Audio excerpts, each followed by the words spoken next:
Bismillahirrahmanirrahim. Assalamualaikum warahmatullahi wabarakatuh. Alhamdulillahirabbil alamin wa bihi nasta'in ala umurud dunya waddin. Wassalatu wassalamu ala asrofil anbiya wa mursalin wa ala alihi wa ashabihi ajmain amma ba'du. Kepada yang terhormat Al Ustadz Kiai Haji Ahmad Sarwat dan teman-teman semua serta hadirin dan hadirat yang saya hormati.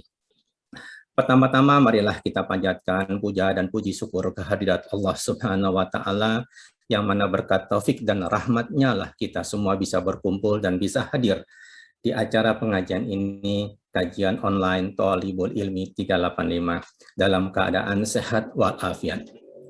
Salawat dan salam tetap tercurahkan kepada junjungan besar Nabi Muhammad SAW yang mana beliaulah yang membawa agama Islam dengan penuh perjuangan dan pengorbanan. Islamlah sebagai satu-satunya agama yang diridhoi oleh Allah Subhanahu wa taala yang harus kita pegang erat sampai akhir hayat kita. Amin amin ya rabbal alamin. Hadirin dan hadirat yang dirahmati Allah Subhanahu wa taala, pada hari ini alhamdulillah majelis kita akan diisi oleh Al Ustadz Kiai Haji Dr. Ahmad Sarwat LCMA. Beliau adalah seorang dai dan ulama muslim yang sekarang menjadi ketua Darul Ulum Al-Islamiyah DU Center dan juga direktur dari Rumah Fikih Indonesia. Al Ustadz menyelesaikan master dan doktornya di PT IKI dan dalam bidang ilmu Al-Quran, tafsir dan hadis. Dan alhamdulillah kita bisa bersilaturahmi juga dengan Pak Ustadz Ahmad Sarwat. Beliau juga adalah alumni dari SMA 3 Jakarta. Adapun judul pada hari ini adalah peran fikih dalam kemajuan zaman. Rasulullah SAW adalah nabi terakhir yang diutus Allah Subhanahu wa taala untuk semua umat manusia hingga akhir zaman kelak.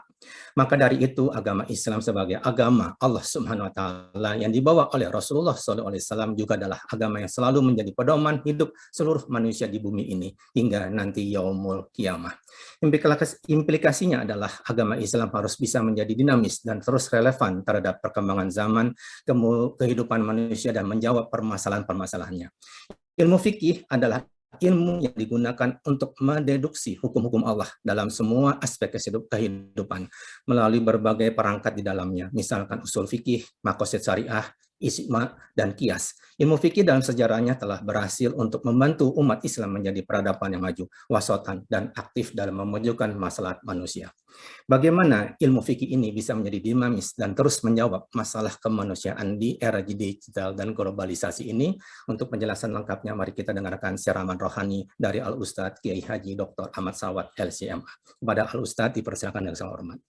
Baik, kita mulai. Bismillah, alhamdulillah, wassalatu wassalamu ala rasulillah, amma ba'du. Hari ini teman-teman sekalian, saya manggilnya mungkin malah jangan teman ya, bapak-bapak dan ibu-ibu serta kakanda. Kakanda, karena saya kalau angkatan lulusnya 88 ya. Jadi udah lebih muda lagi, lebih junior lagi. Kita akan membahas tentang ilmu fikih ya. Sebenarnya ilmu fikih ini ilmu yang kalau boleh dibilang tanpa sadar kita sudah ya mempraktekannya. Cuman kalau didefinisikan sebagai sebuah cabang ilmu, barangkali kita masih jarang-jarang ya membicarakannya. Ya kira-kira mungkin kayak gini, bahasa Indonesia. Saya masih ingat dulu waktu sekolah di SMA tuh ya, kita kan punya guru bahasa Indonesia tuh ya. Nah, lucunya gini, kita kan sudah sejak lahir sudah lahir di Indonesia ya, dan bicara pasti bahasa Indonesia lah pastinya. Tapi kenapa kita di sekolah tuh belajar bahasa Indonesia? Ini kan sesuatu yang menarik ya.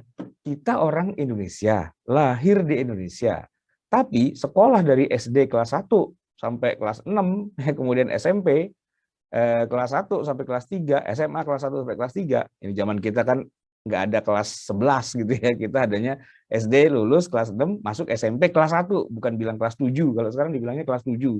Sampai 3 SMA itu kelas 12 gitu. Kita bingung kalau bilang kelas 12 ya. Intinya kita orang Indonesia tapi belajar bahasa Indonesia. Ini maksudnya apa? Gitu ya. Nah, ternyata begitu juga sama di Arab, di Mekah gitu ya, di Mesir gitu. Mereka kan orang Mesir ya. Mereka orang Saudi gitu.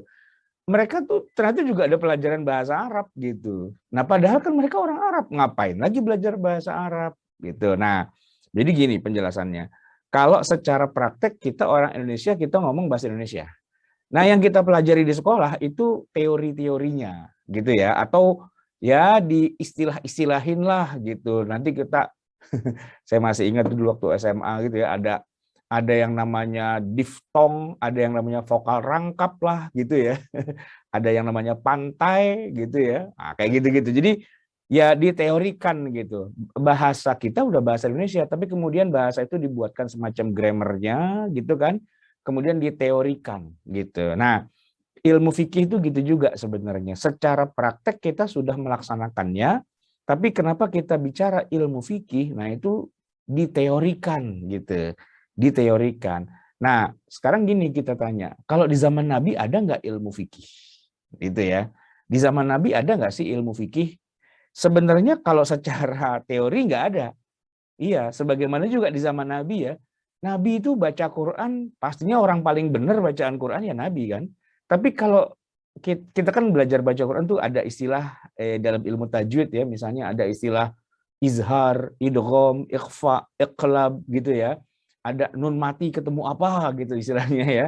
Nah, atau juga kalau dalam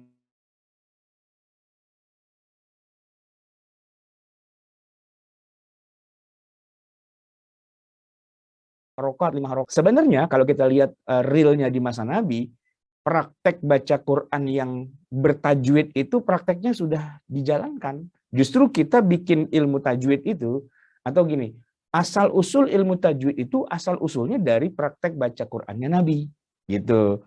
Tapi kemudian di masa-masa berikutnya itu istilahnya apa ya, diteorikan gitu, atau dikodifikasi atau dibukukan lah yang gampang, ya. Begitu juga bahasa Arab. Nabi Shallallahu Alaihi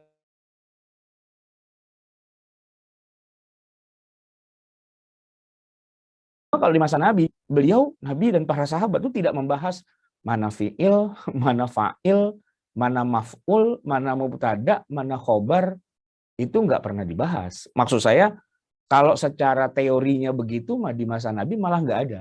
Diteorikan gitu tuh nggak ada. Fikih gitu juga, ya, fikih gitu juga. Sumbernya ilmu fikih ya praktek kehidupan Nabi sehari-hari kan, di dalam kehidupan beliau gitu. Beliau lah yang ngajarin mana halal, mana haram, apa segala macam. Tapi di masa Nabi, nah sebagai sebuah ilmu formal gitu ya, itu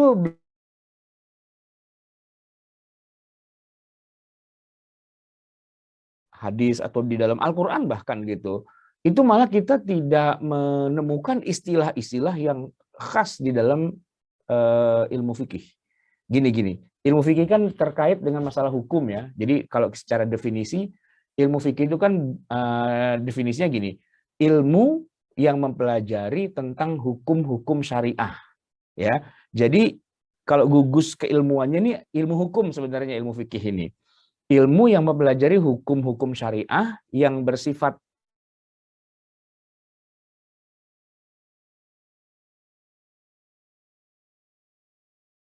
desain atau dibentuk lah gitu ya, itu dari sumber-sumbernya. Nah, sumbernya apa? Al-Quran, sumbernya sunnah Nabi, sumbernya ijma, ada kias, ada macam-macam itu sumbernya. Tapi dari sekian banyak sumber itu kemudian dibentuk ya istilahnya kalau bahasa bahasa otomotif tuh ya, itu di assembly gitu. Dari sekian banyak spare partnya itu ada blok mesin, ada sasis, ada kerangka, ada bodi, ada macam-macam gitu, ada sistem elektrik, ada sistem apa segala macam, itu di assembly, disetel begitu jadi mobil. Nah, gitu. Nah, jadi mobilnya itu namanya hukum syariah. Nah, sedangkan blok mesinnya, sasisnya, bodinya semua itu ya tadi Quran, hadis, ijma, kias gitu ya. Nah, kita sih kalau ngelihat di zaman Nabi itu ya, yang kita lihat tuh bukan spare partnya, yang kita lihat tuh bentuk yang udah jadinya. Ya, yang udah jadinya. Nabi baca Quran, itu jadinya kayak gitu. Tapi kemudian di masa berikutnya yang udah jadinya itu kemudian coba di breakdown. Itu terdiri dari unsurnya apa aja sih gitu ya, di breakdown. Jadi teori gitu. Oh, kalau kita mau bikin mobil ini berarti komponennya adalah ini semua gitu ya kan. Terus itu dalam masalah baca Quran. Dalam masalah tajwid gitu juga. Jadinya kayak Nabi, persis beliau baca Quran bla bla bla. Nah, kemudian di breakdown gitu oleh para sahabat, oleh para tabi'in dan sebagainya, di breakdown, oh kayak gini teorinya gitu kan. Bahasa Arab gitu juga. Nabi ngomong pakai bahasa Arab. Terus oh ini fi'il, oh ini fa'il, oh ini maf'ul, ini mubtada, ini khobar gitu ya. Itu diteorikan gitu. Nah, fikih gitu juga. Hukum-hukum yang terjadi di masa Rasulullah itu sudah berjalan hukumnya, kemudian ditarik gitu, di breakdown. Oh ini berarti wajib, oh ini sunnah, oh ini makruh, oh ini mubah gitu ya, diteorikan. Nah teorinya itu kita butuhkan kenapa? Karena itu adalah sebuah formula. Nah ini yang penting, itu adalah formula yang dengan formula itu, tadi seperti yang tadi dikatakan dalam mukadimah, yang dengan formula itu Islam bisa hidup sepanjang sejarah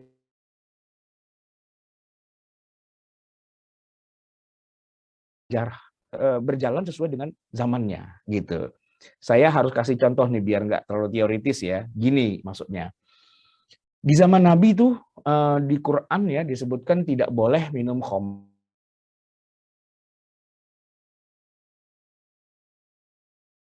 ya, adalah hal yang memabukkan. Enggak. Cuman dibilang kalian tidak boleh minum khamr gitu. Malah bilangnya bukan begitu. Bukan wala tashrabul khamra. Enggak ada ayat yang bunyinya janganlah kamu minum khamr, enggak ada. Cuma bunyinya begini. Sesungguhnya khamr, judi, mengadu nasib dengan anak panah gitu ya. Semua itu adalah perbuatan setan dan jauhilah gitu ya. Bunyinya cuma begitu, ya kan? Nah, kemudian ayat yang cuma sepotong itu kemudian diteorikan gitu. Diteorikannya gini. Kalau di masa Nabi yang dimaksud dengan khamr itu apa? Di masa Nabi, khamr itu tidak lain hanyalah air perasan dari buah kurma atau buah anggur yang diolah, difermentasi selama kira-kira 4 hari sehingga air itu kemudian berbusa, ya, berbuih, kemudian mengental dan kemudian beraroma yang menyengat gitu. Ishtadda gitu ya, mengental dia, beraroma yang menyengat gitu dan kalau diminum kemudian muskir, memabukkan gitu. Itu yang dimaksud dengan khamar di masa Nabi gitu. Nah, para ulama kemudian dengan melihat fakta yang ada di masa Nabi, kemudian membuat definisi dari khamr. Definisi itu nggak ada di Quran. Definisi itu nggak ada di hadis. Definisi itu dibikin oleh para ulama, para ahli fikih gitu ya. Apakah khamr itu segala yang berbusa? Jawabannya enggak, karena sabun juga berbusa gitu ya. Apakah khamr itu yang berbau menyengat? Enggak. Karena yang berbau menyengat macam-macam ya, ada minyak tertentu yang baunya menyengat juga ada. Apakah khamr itu yang berubah cairan itu menjadi kental begitu? Enggak juga. Nah, terus yang mana yang dimaksud dengan khamr? Yang terakhir, yaitu yang kalau diminum memabukkan gitu. Nah, dipilihlah kemudian definisi atau batasan khamr adalah segala minuman, bahkan bukan hanya minuman, makanan, bahkan bukan hanya makanan, segala yang dikonsumsi ya. Jadi nanti bisa disuntik, bisa dihirup, bisa diendus disedot pakai hidung gitu ya. Ganja gitu kan disedot. Terus yang putih-putih serbuk putih itu itu kan gitu kayak di film-film gitu ya. Atau ada yang suntik, atau ada yang pil kayak ekstasi, kayak obat-obatan terlarang gitu kan. Ada yang dihirup pakai hidung lem misalnya gitu. Kan macam-macam ya. Tapi intinya dirumuskan bahwa khamr itu adalah segala yang memabukkan. Nah, khamr itu adalah segala yang memabukkan. Jadi tugasnya para ulama ahli fikih itu adalah menemukan ilatnya. Ketika Allah melarang seorang minum khamr, sebenarnya yang dilarang itu apanya sih? Gitu. Ilatnya dicari. Nah, tugas ilmu fikih itu menemukan ilatnya. Karena kalau sudah menemukan ilatnya, istilahnya kalau kita tuh bahasanya formulanya udah ketemu, nah formula inilah yang akan kita terapkan dalam semua zaman, dalam perkembangan zaman itu, ya kan? Jadi kalau kita perhatikan ya, di zaman Nabi, minuman yang memabukkan atau khamar itu hanya sebatas minuman. Ganja itu enggak, ya.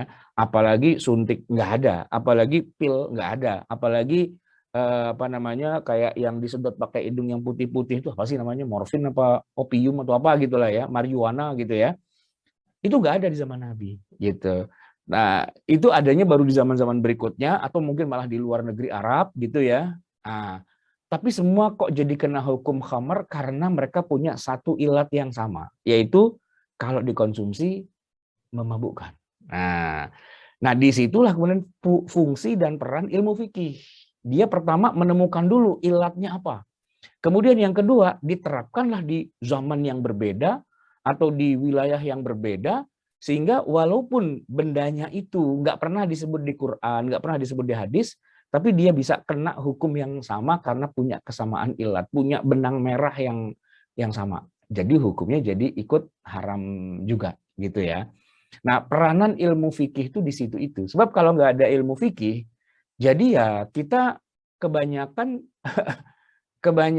agama Islam ini gugur, hilang gitu. Udah nggak ada relevansinya. Karena antara kehidupan di zaman Nabi dengan kehidupan di zaman modern sekarang, itu boleh dibilang kehidupan manusia itu sudah berubah semua. Sudah nggak ada yang bisa disamakan lagi dalam banyak hal dan banyak hukum yang gugur sebenarnya gitu. Nah, jadi peranan ilmu fikih itu adalah dia apa ya, membuat formula yang sifatnya universal, yang sumbernya dari kehidupan Nabi gitu kan, tapi teori ini kemudian diujikan dan jadi semacam kaidah hukum yang bisa berlaku sepanjang zaman. Nah, masalahnya begini, kalau kita mengandalkan ayat Qur'annya saja, ayat Qur'annya tuh justru, nah ini dia, malah nggak cocok untuk di zaman-zaman berikutnya, karena Qur'an itu turun di zaman Nabi. Jadi Quran semesta pembicaraannya nggak jauh-jauh dari apa yang ada di zaman Nabi aja, gitu. Kayak apa ya? Kayak dia terikat dengan area Mekah Madinah, terikat dengan zaman gitu. Yang mana ketika nanti Islam menyebar ke seluruh dunia atau zamannya berganti gitu ya, itu Quran kalau apa adanya, istilahnya kita menyebut dengan tekstual, itu jadi nggak cocok gitu dengan zaman-zaman berikutnya gitu. Nah, sebenarnya keadaan kayak gini terjadi juga pada agama lain, pada Taurat, pada Injil, pada Zabur, pada semua kitab suci, gitu. Nah, yang membedakan kok Quran jadi bisa kita sebut dengan, wah ini kitab abadi loh, ya.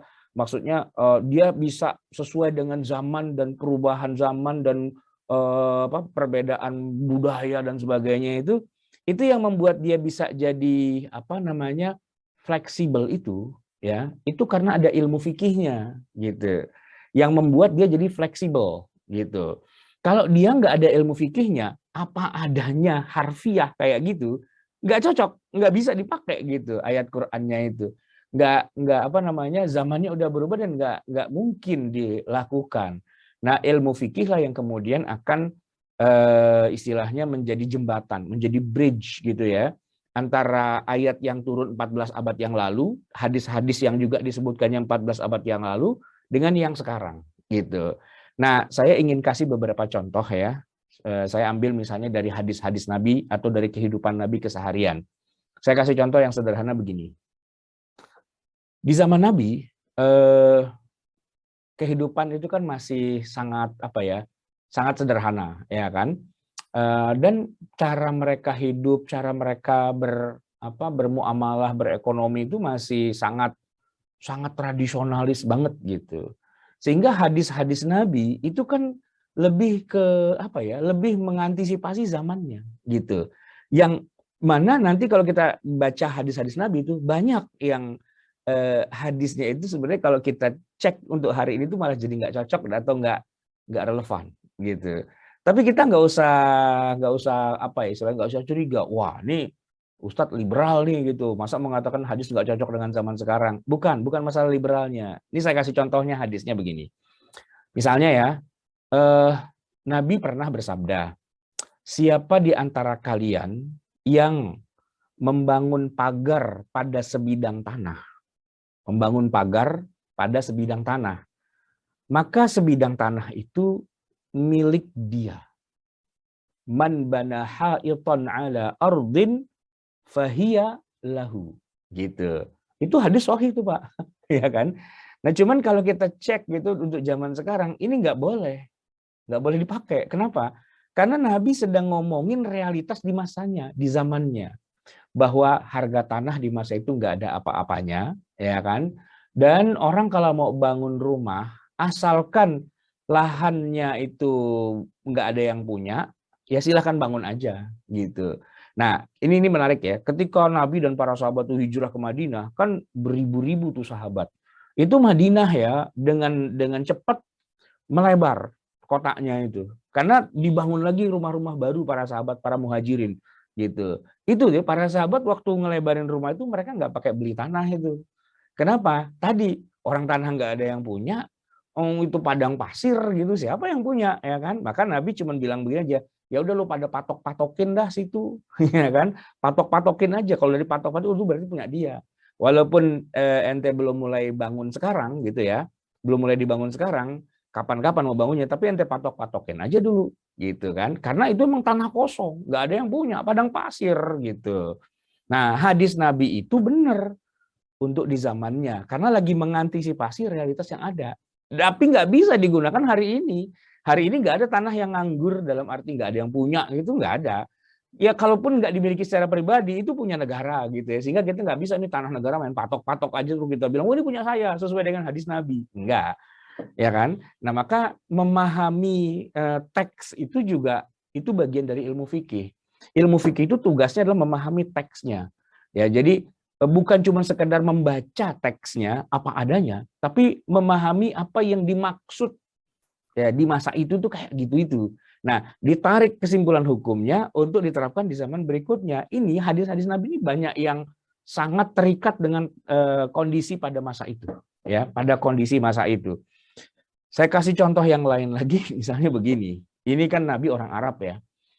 Asal tahu aja, kita tuh kalau komunikasi dengan orang Arab itu memang gaya bahasa atau gaya apa ya istilahnya gaya ekspresi orang Arab tuh beda ya sama kita orang Indonesia. Orang Arab tuh ya kalau ngomong tuh menurut ukuran kita ya, menurut logika bahasa kita itu kita menyebutnya kayak berlebihan atau apa ya istilahnya agak hiperbol. Nah, kalau bahasa kita itu hiperbol. Apa-apa tuh kayak serba berlebihan gitu kalau ngomong. Misalnya gini, saya ketemu sama dosen saya, orang Mesir gitu misalnya. Ketemu gitu kan, kita namanya ketemu kan biasa ya. Gimana kabarnya? Baik, alhamdulillah gitu doang kan kita bilangnya. Mereka enggak bilang bi khair alhamdulillah enggak. Mereka mengatakannya begini. Wallahi ada bi khair katanya gitu. Wallahi. Wallahi itu apa? Demi Allah gitu. Padahal kan kita cuma basa-basi doang. Kenapa dia jawabnya serius banget, pakai demi Allah segala. Ternyata emang orang Arab tuh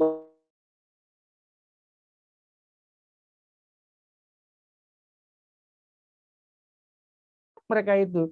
Sehingga itu yang saya bilang hiperbol bahasanya rada dalam tanda petik tuh kayak lebay. Tapi memang begitulah cara orang Arab berkomunikasi, ya. Sehingga nggak bisa. Nah ini dia nih, nggak bisa ya ekspresi orang Arab itu kemudian diterjemahkan secara harfiah. Nggak bisa gitu, nggak bisa. Makanya ini contoh ya, Nabi itu pernah ya kesel gitu sama orang-orang yang munafik ya, munafik mereka memang ngakunya Islam tapi kok pada nggak sholat apa segala macam, sampai Nabi itu bilang begini, cuman kesel aja sih sebenarnya, cuman geram aja gitu.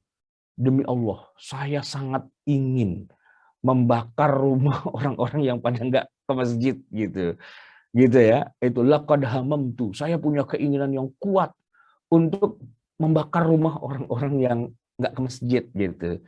Itu hadisnya sahih loh, sahih Bukhari, sahih Muslim itu ada gitu kan.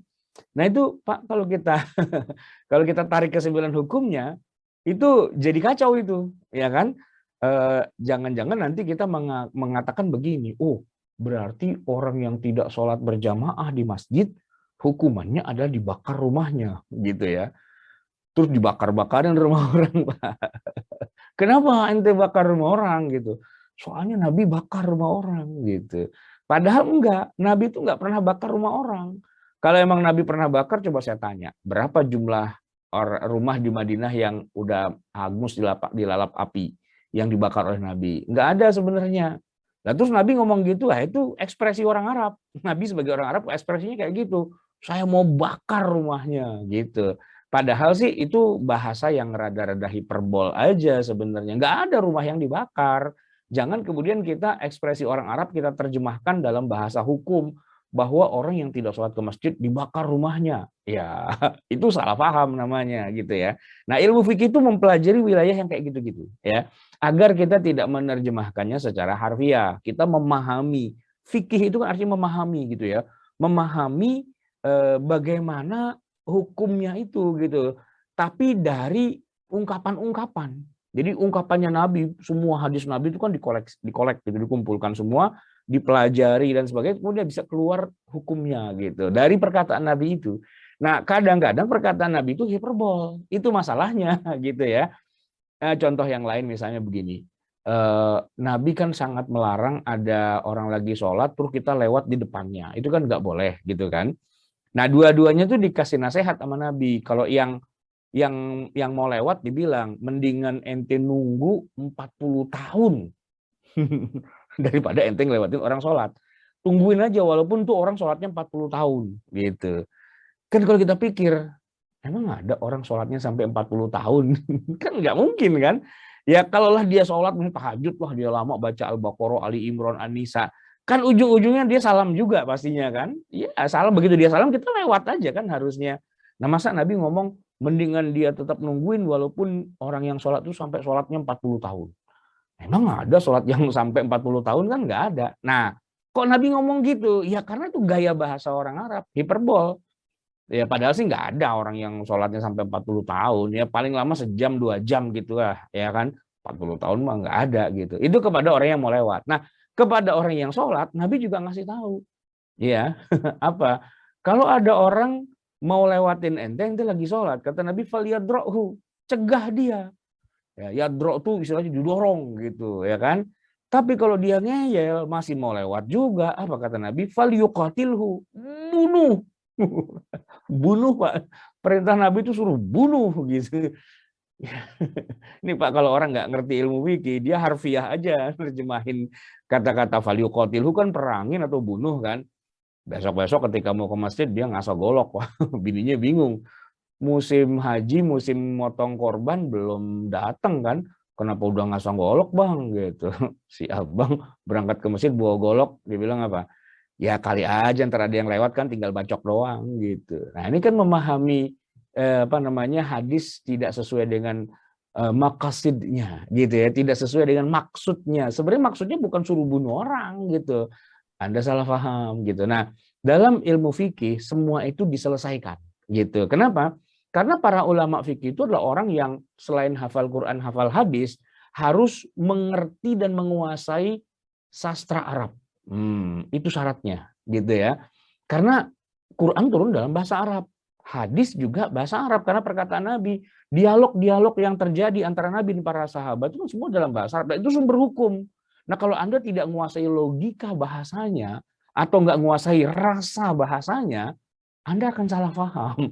Ya memahaminya cuma pakai lewat kamus gitu, wah kacau itu, ya kan? Harus menjiwai bahasa itu. Kan bahasa itu ada jiwanya, ya kan? Enggak semua ungkapan dalam Al-Qur'an atau dalam hadis itu bisa diterjemah, enggak semua. Ya saya kasih contoh gini lah. Kebetulan saya bapak saya orang Betawi, ibu saya orang Jogja. Jadi dua bahasa Betawi dan Jawa itu saya rada-rada nyambung dikit ya. Kalau saya tinggal lama ke kampungnya ibu saya di Jogja, saya sering orang Jawa tuh ngomong dan saya paham gitu karena setiap hari gaul juga gitu ya. Orang Jawa tuh ada ungkapan mbok yo begini, gitu. Mbok yo gitu kan. Itu Pak, kata mbok yo itu cuman orang Jawa yang punya itu. Diterjemahin ke dalam bahasa lain itu nggak ada, nggak bisa. Ya dalam bahasa Indonesia coba mbok yo itu apa? Mbok itu sih kalau diterjemahin ya ibu artinya. Iyo itu iya, tapi kan kita nggak bisa bilang ibu iya gitu kan nggak bisa. Atau diterjemahin ke bahasa Inggris gitu. Mbok itu kan mother. Iyo itu kan yes gitu. Kita ngomong gitu sama orang Inggris, mother yes. Ya enggak juga, bukan begitu. Jangan diterjemahin per kata harfiah gitu. Yang mbok yo itu sebuah ekspresi, ya, ekspresi.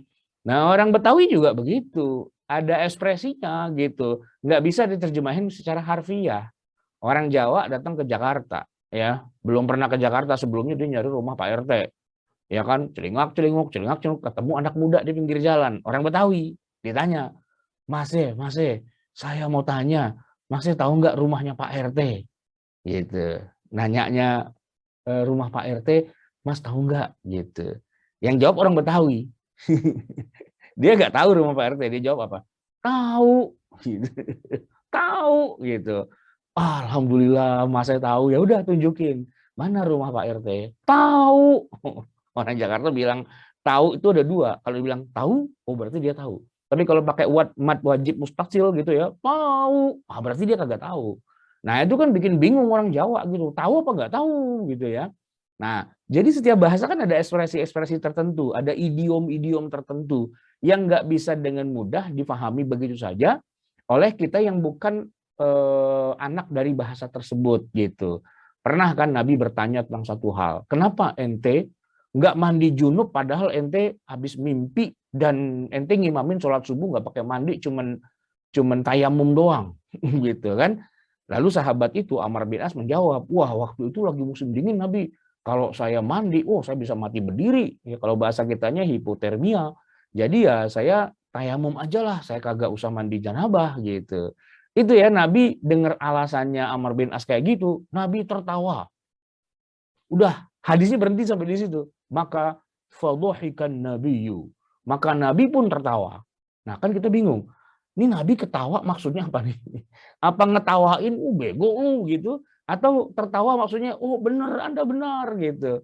Nah, itu kita nggak tahu, Pak. Karena Nabi pakai gimmick, dia jawabnya pakai bahasa tubuh, ketawa. Ekspresi kayak gitu tuh sebenarnya maksudnya apa?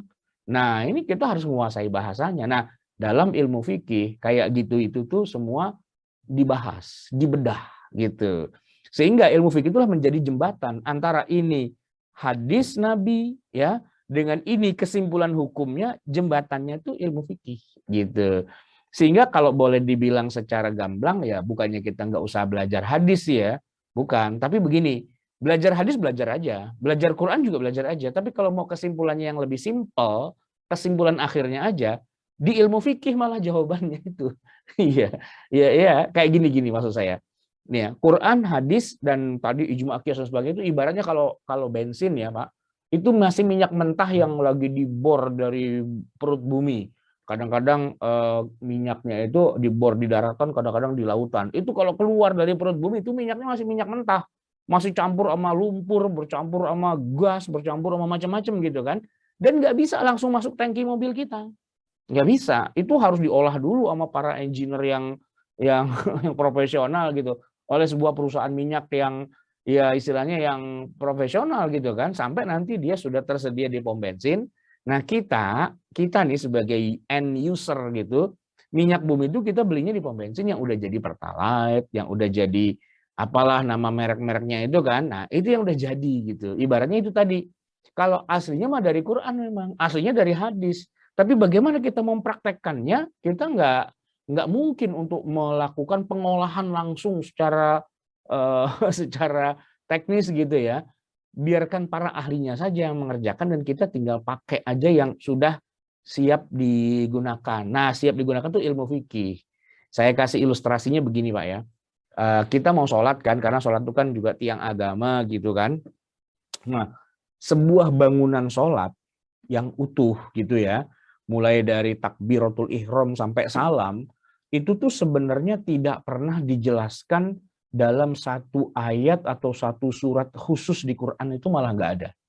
Ya, di dalam Al-Quran itu tidak ada petunjuk tata cara sholat yang lengkap dari takbir sampai salam, nggak ada. Gitu. Di Quran cuma ada sholatlah ya, tegakkan sholat, tunaikan zakat. Nah, kalau yang begitu tuh sering banyak gitu kan. Sampai 30 kali diulang-ulang. Tapi sholat itu pertama urutannya adalah apa namanya? Niat, kemudian takbiratul ihram, kemudian baca Fatihah gitu, atau berdiri, ruku, i'tidal, sujud dan sebagainya. Itu nggak ada di Quran. Bahkan di hadis Nabi pun nggak ada juga. Maksudnya nggak ada tuh, nggak ada yang lengkap. Kalau yang memuat gerakan Quran dari gerakan sholat dari A sampai Z secara gelondongan ada, tapi nggak ada yang detil sampai apa namanya spare part kecil-kecilnya itu dibikin seperti pabrik mobil. Jadi ada blok mesinnya, ada sasisnya gitu ya, ada kerangkanya gitu, kemudian ada bodinya gitu, nanti ada mebelernya buat jok dan sebagainya, ada elektriknya, ada sistem pendinginnya, ada remnya, ada macam-macam gitu. Jadi itu di assembly gitu ya. Sholat yang kita lakukan itu bukan sholat yang kita baca di Quran atau bukan sholat yang kita baca di hadis. Kan kita sering bilang, sholatlah kamu seperti kamu melihat aku sholat, kan gitu, ada hadis Nabi gitu kan. Kita berpikir bahwa oh kalau gitu kita baca hadis Nabi itu kita sholat aja. Salah banget gitu. Kenapa?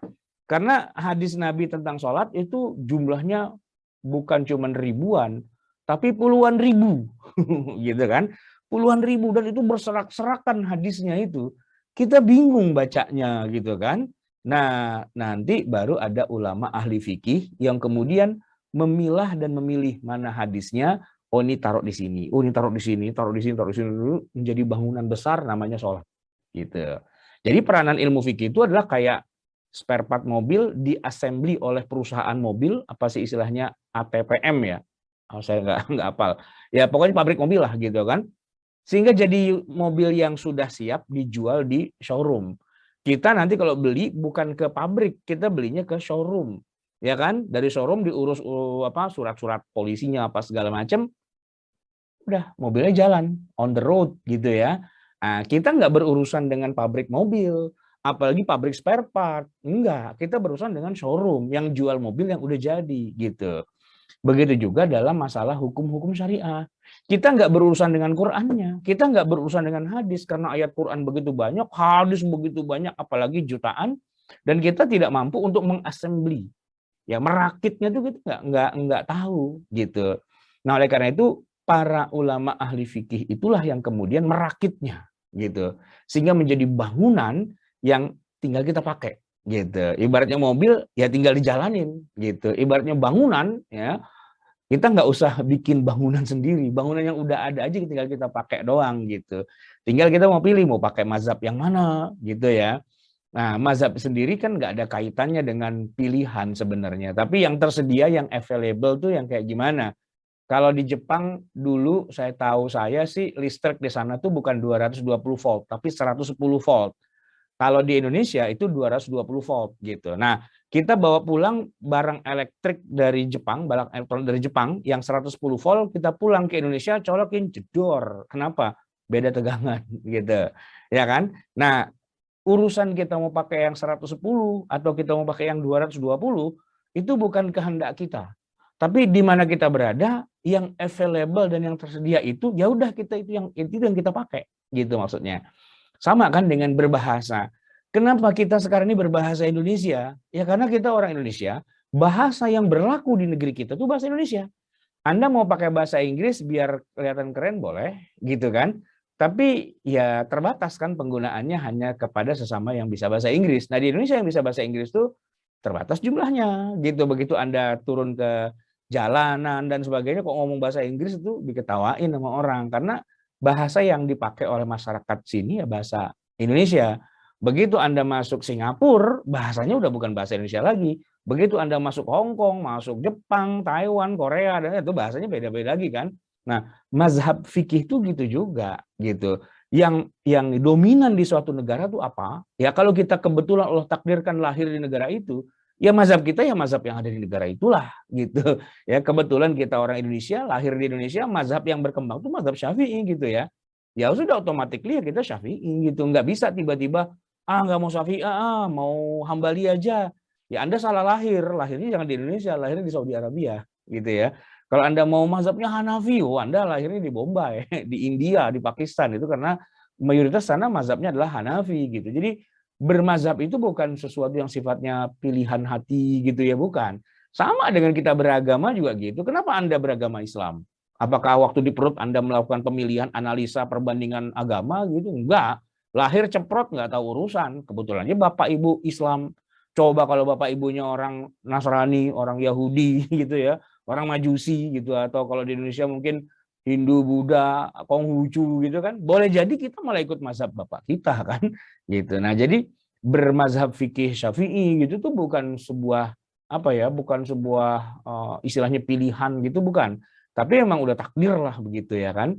Nah, justru kita berbahagia begitu kita lahir nih ya. Kita nggak ditugaskan lagi untuk ngubrak-ngabrik ayat Quran dari mula, ngubrak-ngabrik hadis dari mula. Kenapa? Ya karena sudah ada yang melakukan semuanya itu. Jadi begitu kita umur 6 tahun, 7 tahun, kita diajarin cara sholat. Itu nggak usah buka Quran, nggak usah buka hadis. Pokoknya gini anakku, sholat itu ya yang rukunnya, pertama, kamu takbiratul ihram ya dengan diiringi dengan niat. Itu rukun, nggak boleh nggak. Terus kamu berdiri, kemudian baca surat Al-Fatihah, kemudian ruku, i'tidal, sujud, duduk di antara sujud lagi gitu kan, tahiyat akhir dan itu. Itu kan semua pelajaran itu ya. Itu nggak usah pakai ngutip ayat, nggak usah pakai ngutip hadis. Begitu ya begitulah SOP-nya sebuah tata cara sholat gitu kan. Dan yang namanya SOP kayak gitu, itulah fikih gitu loh. Itulah fikih gitu. Jadi orang tuh automatically pasti menggunakan ilmu fikih. Nggak mungkin enggak gitu. Kenapa? Karena kalau dia nggak pakai ilmu fikih, terus dia mau sholat, aturannya bikin sendiri gitu dari Quran, bikin sendiri dari hadis, nggak mungkin. Pasti udah ada yang bikinin gitu. Pasti udah ada yang, ya istilahnya udah ada produsennya, kita tinggal pakai aja. Saya nih Pak nih punya HP nih ya, HP saya Android gitu. Kenapa fanatik sama Android? Ya yang tersedia di Indonesia Android gitu. iPhone ada sih, cuman gimana ya? Saya udah dari dulu pakainya Android, emang udah nyaman dengan Android. Ya bagaimanapun perkembangan Android saya pakai. Tapi teman saya mungkin ada yang dia maunya iPhone, wah gitu keren. Ya boleh-boleh aja kan, nggak ada masalah gitu. Yang tersedia, yang jadi aneh tuh gini, nggak mau pakai Android, nggak mau pakai iPhone, mau bikin sendiri handphone. Bayangin, sistem operasinya bukan pakai Android, bukan pakai iPhone, bukan itu semua. Dia mau bikin sendiri, mau ngoding sendiri, pakai algoritma sendiri. Ya kalau emang Anda programmer jago banget sih silakan aja. Tapi kalau sebagai orang awam ngapain ngerepotin begitu-begitu semua? Pakai aja ilmu fikih yang sudah ada, gitu ya. Nah itu jadi jamaah sekalian. Jadi ilmu fikih itu adalah ilmu yang dia jadi penengah ya antara sumber hukum Islam, Quran, hadis dan sebagainya dengan realitas gitu ya, yang mana realitasnya kan berubah-berubah terus setiap zaman, setiap waktu. Nah, dengan adanya ilmu fikih itu dia jadi dinamis gitu. Silahkan zaman berubah, ilmu fikih ini akan menyesuaikan terus dengan keadaannya gitu. Nah, maka apa yang difatwakan oleh ulama di masa lalu bisa saja dia agak sedikit terkoreksi dengan fatwa di zaman berikutnya karena zamannya berubah gitu. Contoh sederhananya adalah kalau dulu di zaman Nabi ya, Nabi itu masih memberi zakat kepada orang-orang kafir yang nggak mau masuk Islam karena mereka kuat, senjatanya banyak, kalau nyerbu kita habis ancur-ancuran dan kita masih lemah. Nah, oleh Nabi, orang kafir model kayak gitu dikasih zakat, ya kan? Masuk dalam asnaf wal muallafati qulubuhum. Orang yang ditaklukkan hatinya pakai duit gitu. Tapi berselang 2 tahun setelah Nabi wafat di zaman Umar, Umar sudah tidak mau lagi memberi zakat kepada mereka. Kata Umar, Anda tuh sudah nggak masuk mu'allafati qulubuhum. Pertama karena kita udah besar banget, gede banget, dan kalian tuh nggak ada apa-apanya, cuman upil doang istilahnya. Kita sekali serbu aja kalian habis gitu kan. Buat apa kita capek-capek ngasih duit lagi pada kalian? Udah nggak pakai. Kan zamannya berubah gitu kan. Nah dengan perubahan zaman itu, ayatnya sih tetap masih ada. Wal mu'allafati qulubuhum itu ada. Tapi dengan ilmu fikih, ayat itu tetap ada, cuman kita mempraktekannya nggak 88 asnaf itu, tinggal 7. Kenapa? Karena yang satu itu zamannya sudah berubah, udah nggak dipakai. Nah untuk zaman sekarangnya, dari 8 asnaf yang ada disebutkan tentang orang yang berhak menerima zakat, mungkin yang hari ini juga udah nggak ada tuh contohnya adalah wafir riqab ya, zakat untuk membayar cicilan melunasi pembebasan seorang budak. Nah, kan sekarang budak nggak ada kan, padahal ayatnya masih ada. Nah, dengan adanya ilmu fikih, kita nggak mengatakan bahwa ayat Quran itu kuno gitu. Tapi kalau memang istilahnya keadaannya sudah tidak memenuhi syarat, ya berarti kita nggak menggunakan ketentuan itu. Ya gini, kita wajib sholat isya ya selagi malam itu sudah datang, ya sudah datang waktu isyaknya gitu loh. Kalau masih sore atau masih siang jam 2, kita kan juga nggak sholat isya gitu. Oh berarti sholat isya nggak ada? Bukan nggak ada. Ini belum waktunya, belum waktu sholat isya gitu. Jadi kalau kita mau sholat isya, tunggu sampai datangnya waktu isya. Kalau kita mau sholat maghrib, tunggu sampai matahari terbenam. Begitu matahari terbenam, barulah kita sholat maghrib gitu ya. Nah kalau subuh misalnya sudah matahari terbit, ya ini bukan waktunya sholat subuh gitu. Ya kalaupun Anda sholat, Anda mengkodok yang tadi gitu ya. Jadi ada perubahan-perubahan hari, ya, ada perubahan zaman, di mana ayat Quran atau hadis gitu ya, dengan adanya perubahan-perubahan itu dia menjadi dinamis. Nah, yang mendinamisasinya itu adalah ilmu fikih gitu. Baik jamaah sekalian yang dirahmati Allah, itu yang bisa saya sampaikan. Mungkin nanti akan ada diskusi atau tanya jawab, tapi di awal saya akan tegaskan dulu bahwa ilmu fikih ini adalah ilmu yang sebenarnya ya secara praktek kita sudah mengerjakannya. Cuman secara teorinya kita memang tidak belajar secara khusus gitu ya, nggak mempelajarinya secara khusus. Mungkin kalau saudara-saudara kita yang pernah mondok pesantren, yang belajar kitab kuning gitu ya, yang sekolahnya di madrasah gitu, mungkin lebih akrab dengan ilmu fikih gitu. Tapi kalau kayak kita nih kan ya, cuman anak rohis doang gitu istilahnya, kita nggak belajar tuh kayak gitu-gitu. Makanya dalam bab fikih kita rada-rada kesandung-sandung melulu gitu ya kan. Sama, saya juga gitu. Makanya dulu saya lulus SMA 3, masuk ke kampus negeri ya, saya kuliah di UGM, tapi saya mikir gitu, waduh, saya kayaknya harus belajar yang serius deh ilmu fikih atau ilmu syariah kan. Jadi semester 3 dari UGM saya keluar, saya masuk ke Lipia, mulai dari dasar lagi, belajar bahasa Arab lagi sampai masuk Fakultas Syariah, jurusan perbandingan mazhab. Oh, ini dia nih yang saya cari-cari sebenarnya gitu kan. Cuman lucu aja, jadi dari umum saya tuh dulu fisika ya, A1 gitu ya, belajar umum terus tiba-tiba loncat jadi belajar ilmu fikih gitu kan. Nah, teman-teman saya yang dulu SMA 3 bareng-bareng itu kan lulus pada nggak Lipia ya, maksudnya ke UI, ke ITB, kemana. Ya termasuk angkatan saya tuh Erick Thohir itu barengan saya tuh dulu sekelas 2 F4 kelas 2 tuh ya. Nah dia kan langsung ke Amerika gitu ya. Dia nggak belajar fikih kan. Nah ya sudah. Ya cuman kalau sholat pasti sholat lah kita kan. Kalau beragama Islam insya Allah lagi. Tapi kalau hukum-hukum syariah secara detail ya emang belajarnya ilmu fikih. Kalau mau yang detailnya atau yang gelondongan doang ya ikut ngaji-ngaji lah, ikut di rohis, ikut di pengajian mana gitu ya. Baik jemaah sekalian, Bapak Ibu yang dirahmati Allah, saya kembalikan lagi pada pimpinan acara. Tafadhol. Terima kasih Pak Ustadz atas kajian hari ini dan keterangan dari tentang penjelasan dari fikih dalam perkembangan zaman ini dan perannya. Silakan, ada pertanyaan Ustadz ya. Ada pertanyaan saya baca dulu dari pertanyaan dari chat ya Pak Ustadz ya. Ya. Ini beberapa dari 5 pertanyaan. Saya bertanya dulu mengenai terkait paradigma baru memahami hadis, bahwa ada beberapa perkataan yang tidak dapat dimaknai secara tekstual karena manusia memiliki daya sastra dalam bertutur kata, maka perkataan perlu dimaknai secara majasi atau kiasan. Pertanyaannya adalah, 1, bagaimana mengkompromikan dalil yang tampaknya berdatangan? Kedua, bagaimana teknik mempelajari psikologis Nabi melalui teks? Ketiga, bagaimana pandangan Ustadz terkait buku sifat sholat Nabi yang banyak beredar di tengah masyarakat?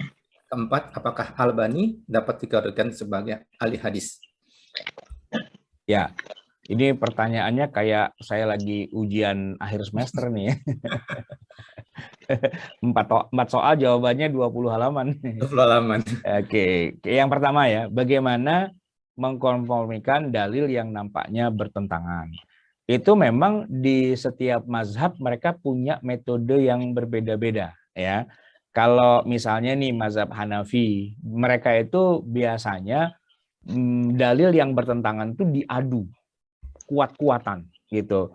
Yang lebih kuat itu yang menang dan yang kurang kuat itu dibuang gitu. Jadi adu sohih gitu. Adu sohih ini ada hadis bilangnya A. ada lagi hadis bilangnya B gitu kan. Ini yang mana yang kita pakai kan gitu ya. Kalau dia tuh pakai sistem gugur. A sama B diadu aja gitu. Kuatan mana gitu. Oh, ternyata kuatan yang A. Oke, kita pakai yang A. Yang B kita buang karena dia kalah kuat gitu ya. Itu metode yang banyak digunakan di kalangan mazhab Hanafi. Nah, di kalangan mazhab Syafi'i umumnya yang dikembangkan bukan itu. Jadi semua hadis itu kita hormati kekuatannya gitu ya. Kita hargai gitu. Tinggal lu duduk aja bareng, lu kompromiin gitu. Yang mana yang bagian lu, yang mana yang bagian lu gitu. Saya kasih contohnya ya. Ini ada 2 hadis bertentangan begini. Kata Nabi, sholat itu tidak sah kalau nggak baca surat Al-Fatihah. Oke, itu hadisnya sahih, ya kan? Tapi Nabi juga pernah bilang bahwa siapa orang yang ikut imam sholat ya, dia ikutnya dapat rukuknya doang. Maka kata Nabi, dia sudah dapat 1 rakaat. Berarti kan dia dapat 1 rakaat, tapi dia nggak baca surat Al-Fatihah, gitu kan? Nah ini kan 2 hadis yang bertentangan. Di satu sisi harus baca Fatihah, tapi di sisi yang lain nggak harus baca Fatihah. Terus gimana dong? Nah, jalan tengahnya adalah begini. Kalau Anda ikut imamnya masih sempat baca Fatihah, Anda wajib baca Fatihah. Tapi kalau Anda ikutnya sudah nggak kebagian Fatihah, udah tinggal rukuk doang, ya kan?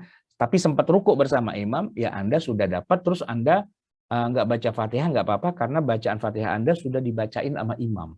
Gitu. Istilahnya udah dibayarin sama imam gitu. Kita tinggal ikut doang gitu. Nah, itu dua hadis itu dikompromikan gitu. Dikompromikan artinya yang ini tetap dipakai, yang itu tetap dipakai, tapi dipakainya itu bagian sini, yang satu itu bagian sini gitu. Jadi seru.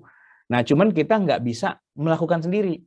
Kita hanya bisa mengamati. Jadi maksud saya gini, saya nih ya kuliah di Lipia, kalau ada masalah khilafiyah, itu biasanya ya disebutkan oleh Imam Ibnu Rushd yang nulis kitab itu, kitabnya namanya Bidayatul Mujtahid, dia katakan wasababul ikhtilaf, dan sebab kenapa kok ulama berbeda pendapat, ta'arudul asar gitu.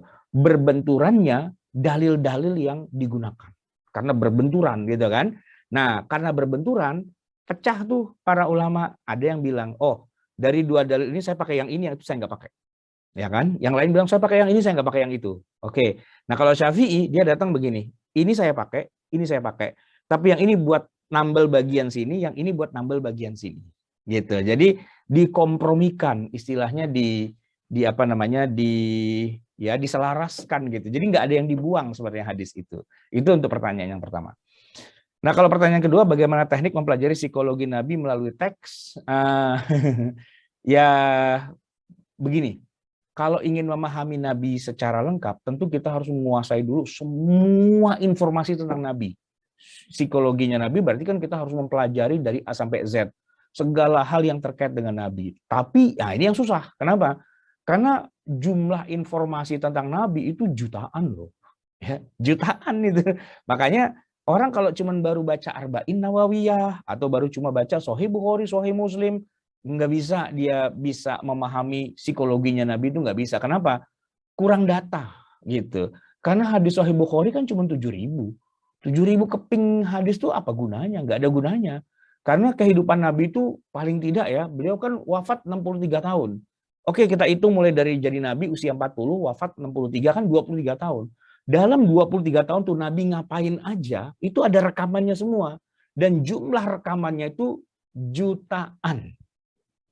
Nah, kalau Anda cuma baru sekedar tahu hadis Sahih Bukhari, baru tahu Sahih Muslim, terus Anda tiba-tiba bikin profil gitu tentang Nabi Muhammad, Anda keliru besar. Sangat keliru besar. Anda cuma tahu sedikit, tiba-tiba mengatakan Nabi itu begini, Nabi itu begini. Enggak. Anda belum tahu apa-apa tentang Nabi Muhammad itu. Nah, jadi kalau kata Imam Ahmad, seorang tidak boleh menarik kesimpulan hukum dari apa yang dia tahu tentang Nabi gitu ya. Kesimpulannya begini, kecuali dia harus hafal dulu 500.000 hadis. 500.000 informasi tentang Nabi. Harus tahu dulu. Dengan sudah tahu semua, baru kita bisa membayangkan, oh begini profilnya Nabi. Tapi itu baru informasi doang. Apakah kesimpulan hukumnya jadi wajib buat kita? Itu bab yang berbeda lagi. Informasinya aja dulu udah 500.000. Nah, belum kemudian bagaimana menganalisa. Ini baru ngumpulin data doang, ya kan? sampelnya sampelnya kalau cuma baru 7.000 itu nggak cukup. Sampelnya harus 500.000. Semua informasi terkait Nabi Muhammad. Tapi itu baru sampel, belum dianalisa. Nah, analisanya itu pekerjaan tersendiri gitu. Nah, sehingga itu yang dikatakan, kenapa kok kita nggak boleh berijtihad? Karena kita nggak memenuhi syarat. Terus yang boleh berijtihad siapa? Nih ya, pertama para sahabat. Karena para sahabat 24 jam bersama Nabi. Ya kan? Abu Bakar 24 jam bersama Nabi. Sejak dari Nabi masih kecil, ibu temenan main sama Abu Bakar. Ya kan? Terus sampai jadi Nabi, sampai hijrah ke Madinah, sampai Nabi wafat, Abu Bakar tiap hari nempel sama Nabi. Kalau ditanya siapa orang paling ngerti Nabi Muhammad, ya Abu Bakar lah pastinya. Karena dia tiap hari ngumpul sama Nabi. Ya kan, siapa lagi? Khadijah misalnya. Itu dia ngumpul sama Nabi. Jadi generasi sahabat itulah generasi yang paling ngerti tentang kehidupan Nabi, gitu kan? Nah, jadi mereka lah yang kemudian nanti bisa mengambil kesimpulan. Oh, kalau ini hukumnya wajib. Oh, ini kalau ini hukumnya sunnah. Ini hukumnya mubah. Itu para sahabat yang bisa begitu. Bukan kita yang hidup di zaman sekarang bahasa Arab kagak ngerti apa kagak ngerti. Jadi ya para ahli fikih itu generasi pertamanya ya Abu Bakar, Umar, Utsman, Ali. Para sahabat terdekat. Setelah itu para sahabat melahirkan generasi berikutnya yaitu para tabi'in. Para tabi'in melahirkan generasi berikutnya tabi'ut tabi'in. Nah, di bawahnya tabi'ut tabi'in kita kenal ada Imam Abu Hanifah, ada Imam Malik, ada Imam Asy-Syafi'i, ada Imam Ahmad bin Hambal, gitu kan? Nah, kepada imam-imam itulah kemudian kita mengatakan, oh silahkan Anda membuat profil tentang Nabi Muhammad dan silahkan bikin kesimpulan hukumnya kayak gimana, kita ikut aja, gitu ya kan? Serahkan pada ahlinya, kita tinggal ikut. Itu pertanyaan nomor 2. Nah, pertanyaan nomor 3, bagaimana pandangan Ustaz terkait buku Sifat Salat Nabi yang banyak beredar di tengah masyarakat? Itu buku adalah dikarang oleh Albani. Ini juga sekait dengan pertanyaan nomor 4 ya. Apakah Albani dikategorikan sebagai ahli hadis? Begini, bukunya Albani itu banyak banget dan dia membuat judul yang sangat bukan kontradiktif ya, yang sangat menjual sih sebenarnya ya kan, karena dia menjualnya begini. Karena menurut dia yang sahih dari sholatnya Nabi itu yang ini. Kalau nggak kayak gini nggak sahih, gitu ya kan? Ini yang membuat dia jadi berbeda dengan semua orang yang pernah menulis tentang pelajaran sholat. Kalau semua orang tuh ngomongnya begini, menurut saya ini yang lebih sahih, tapi kalau yang lain mau ada yang lain ya nggak apa-apa. Tapi kalau Albani enggak, dia gayanya kebalik gitu. Harus kayak saya, kalau nggak kayak saya berarti bukannya sholat Nabi, gitu loh. Jadi dia mengklaim bahwa dialah yang paling ngerti sholatnya Nabi. Kayak dia itu hidupnya di masa Nabi gitu. Padahal dia kan hidupnya bersama kita juga, gitu kan. Maka klaim-klaim seperti itu boleh saja sih kalau ada yang merasa, iya ya kita harus ikut Nabi ya. Nah gitu. Tapi logika sederhananya gini, bagaimana mungkin orang yang hidup di masa sekarang belum pernah ketemu Nabi sekalipun, kok bisa mengklaim bahwa yang paling tahu sholatnya Nabi itu saya. Dan kalau orang lain nggak seperti saya, berarti dia salah. Ini nggak masuk akal. Kalau yang ngomong itu Umar, yang ngomong itu Utsman, Ali, para sahabat Nabi, dia bilang, saya yang paling tahu gerakan Nabi sholat. Kita bilang, iya. Kenapa? Emang dia hidup bersama Nabi. Gitu kan? Anas bin Malik itu pernah bilang, demi Allah, saya orang yang paling ngerti sholatnya Nabi. Iya, oke, benar. Kenapa? Emang Anda hidupnya sama Nabi? Anda tuh melayani Nabi tiap hari kan? Kalau Anda mengklaim kayak gitu, oke. Pertanyaannya adalah, orang yang hidupnya 14 abad kemudian kok tiba-tiba bilang, saya paling ngerti sholatnya Nabi. Emang ente hidup sama dia, ya kan? Kan sama-sama ente cuma dapat riwayat aja. Dari sekian banyak riwayat, ente milih menurut ente yang lebih asik yang ini. Nah, pilihan ente itu sebagai sebuah pilihan kita hormati. Tapi kalau ente sampai mengatakan kalau pilihannya nggak kayak saya, semuanya salah, Anda bermasalah loh sebenarnya itu, ya kan? Anda bermasalah gitu. Jadi ya sebenarnya nggak bisa diklaim bahwa yang paling benar tentang sholat Nabi itu saya gitu, itu nggak bisa. Ya hormatilah orang-orang yang sudah lebih pakar, yang lebih senior gitu ya. Nah, nomor 4, apakah Albani dapat dikatakan sebagai ahli hadis? Kalau levelnya orang awam mungkin iya. Tapi kalau levelnya para akademisi bukan ya.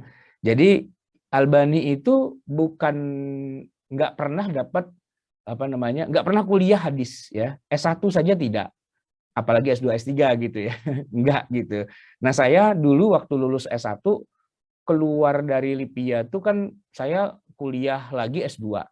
S2 saya itu jurusannya ilmu Al-Quran dan ilmu hadis gitu ya. Nah, salah satu profesor saya itu almarhum Kiai Ali Mustafa Yaqub gitu ya. Itu beliau mengatakan begitu. Jadi kalau Albani adalah tokoh hadis buat orang awam gitu.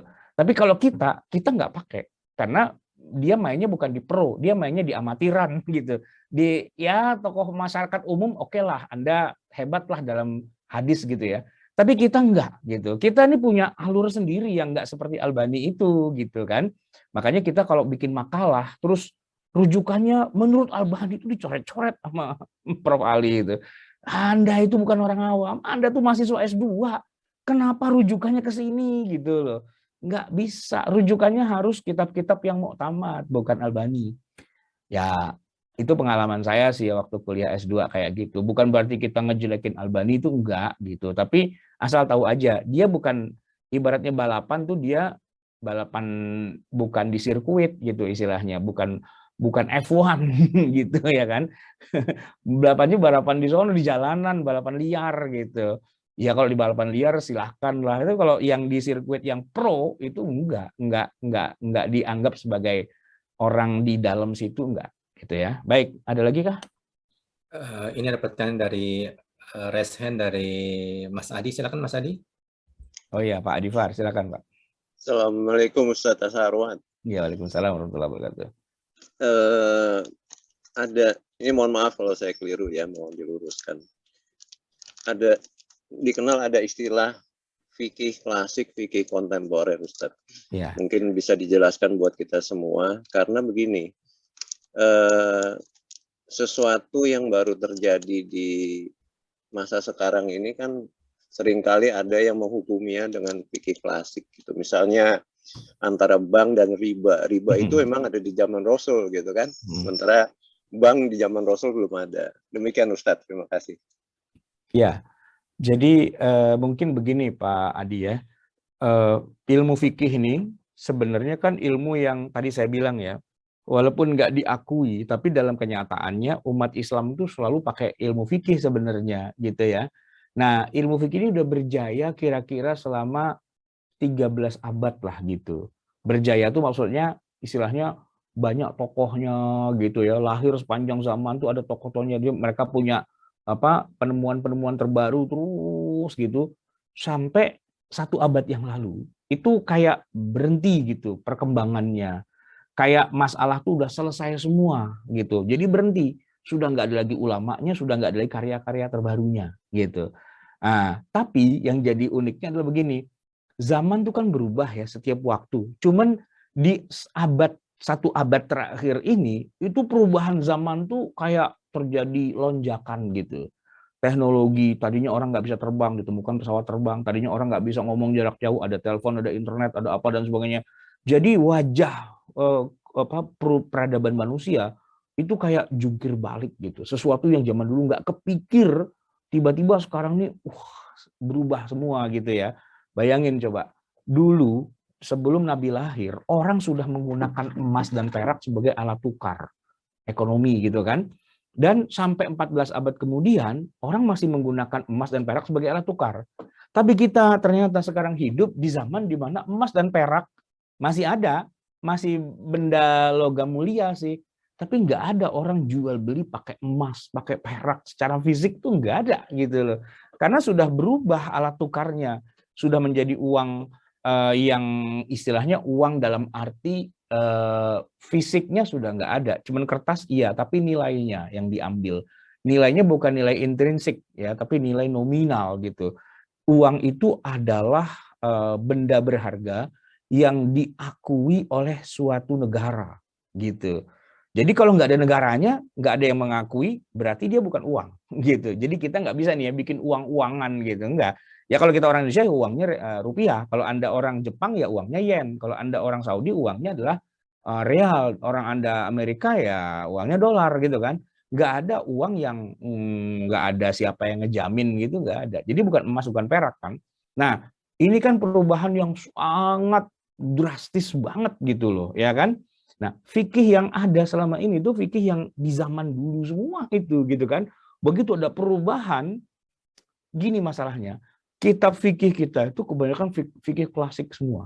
Karena ulamanya hidupnya zaman klasik. Begitu fikihnya udah berhenti, dunianya berubah. Dan kita nggak punya ulama. Jadi yang kelasnya udah bukan ulama, tiba-tiba dipaksa harus berijtihad di hari ini, gitu kan? Ya tertatih-tatih, termehek-mehek gitu.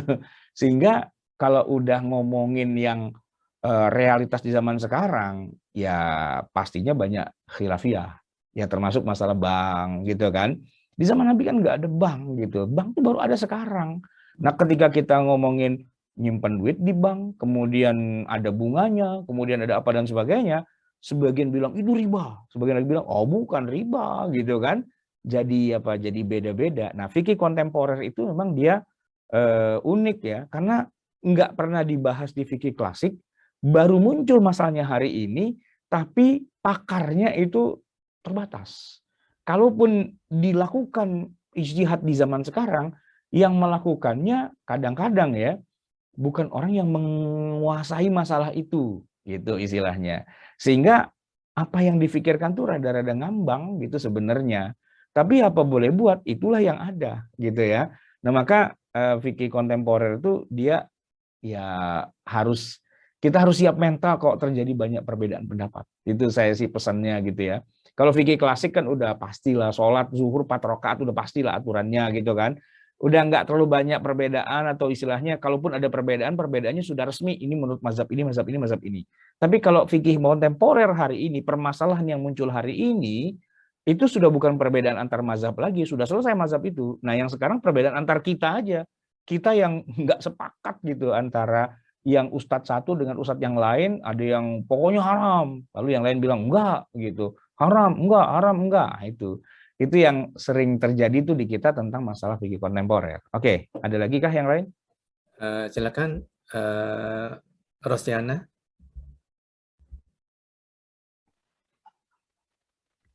Assalamualaikum warahmatullahi wabarakatuh. Terima kasih Pak Itang. Ustadz, saya mau menanyakan beberapa pertanyaan ya Pak Ustadz.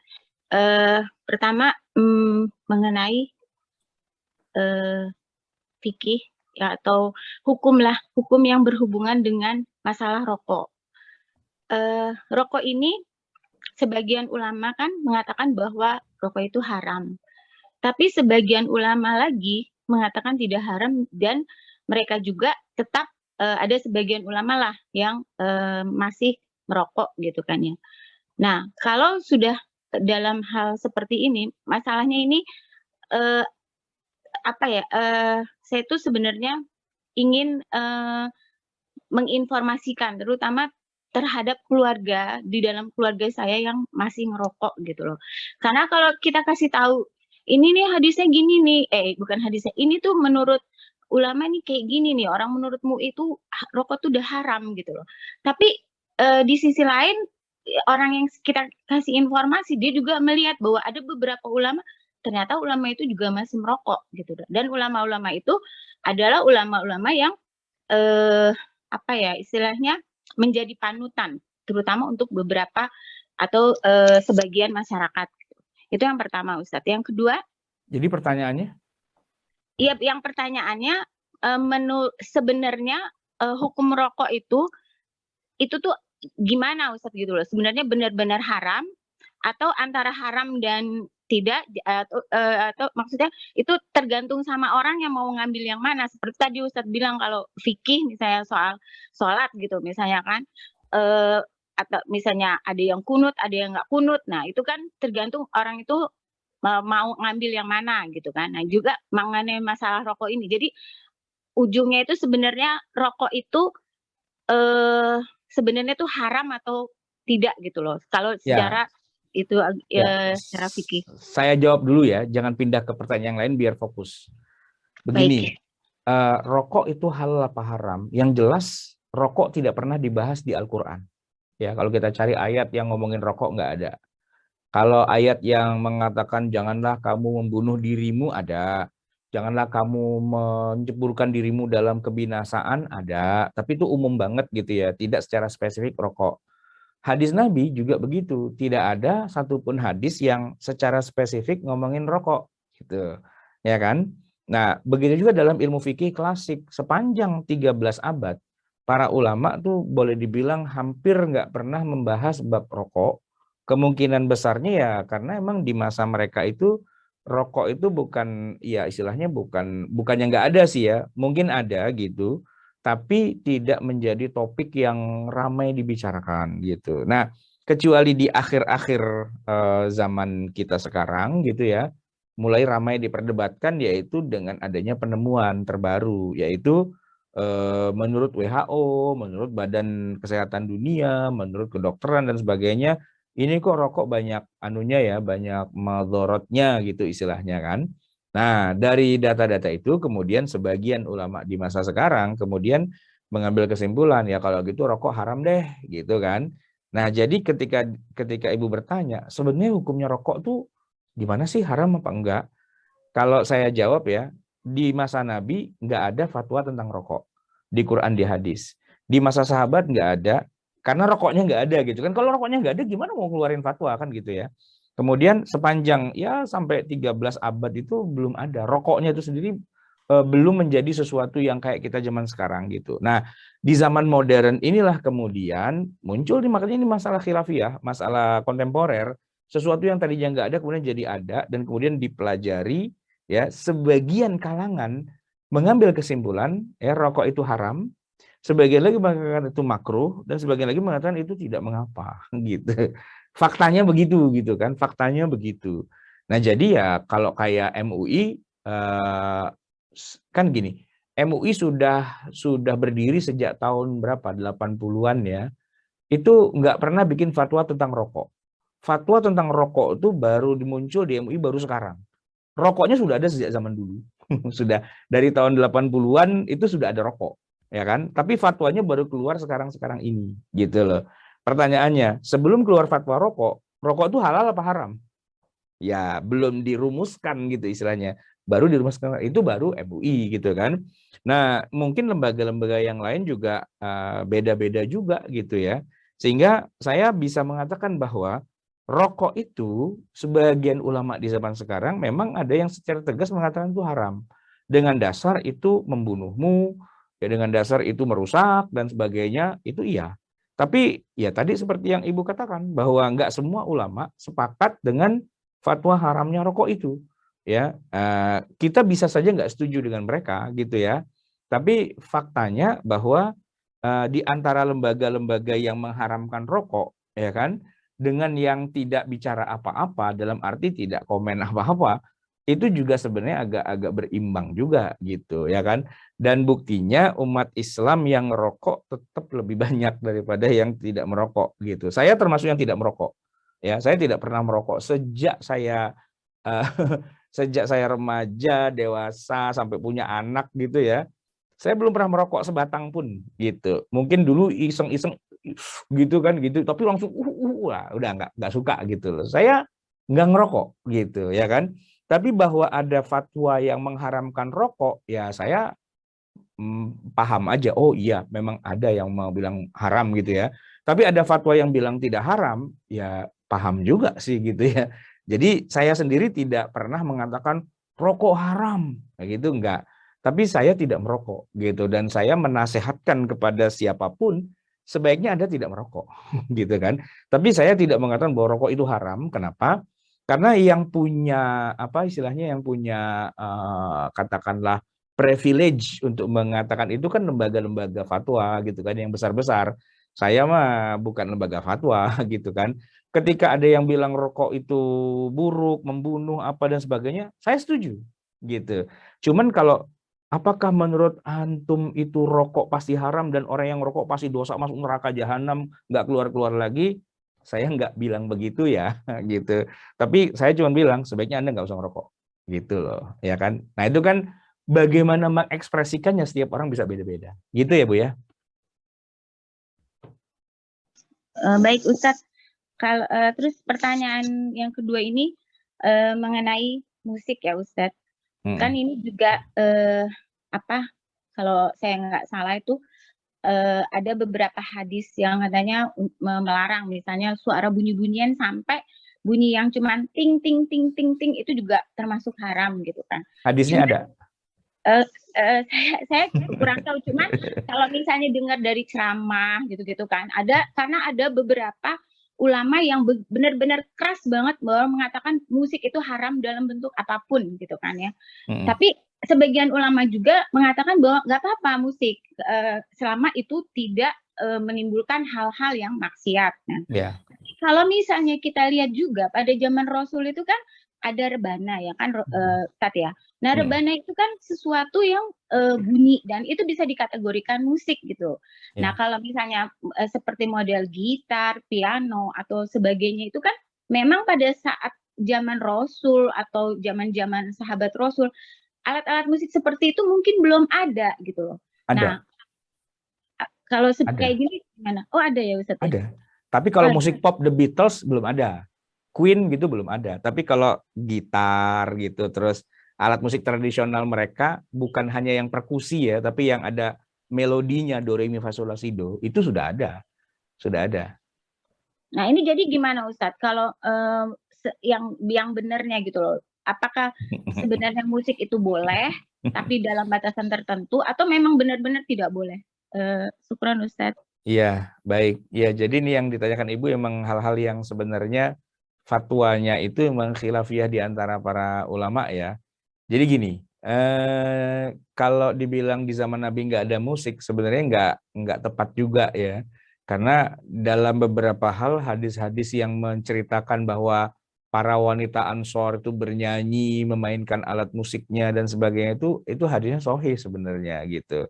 Walaupun juga kita mengakui ada hadis-hadis yang seakan-akan atau seolah-olah mengharamkan musik itu atau lagu-lagu atau nyanyian itu. Jadi emang dia ada kayak kontradiksi gitu kan dari hadisnya. Beda tadi dengan apa tadi yang tadi pertama kan masalah rokok ya. Kalau di masa Nabi itu nggak ada rokok gitu maksudnya.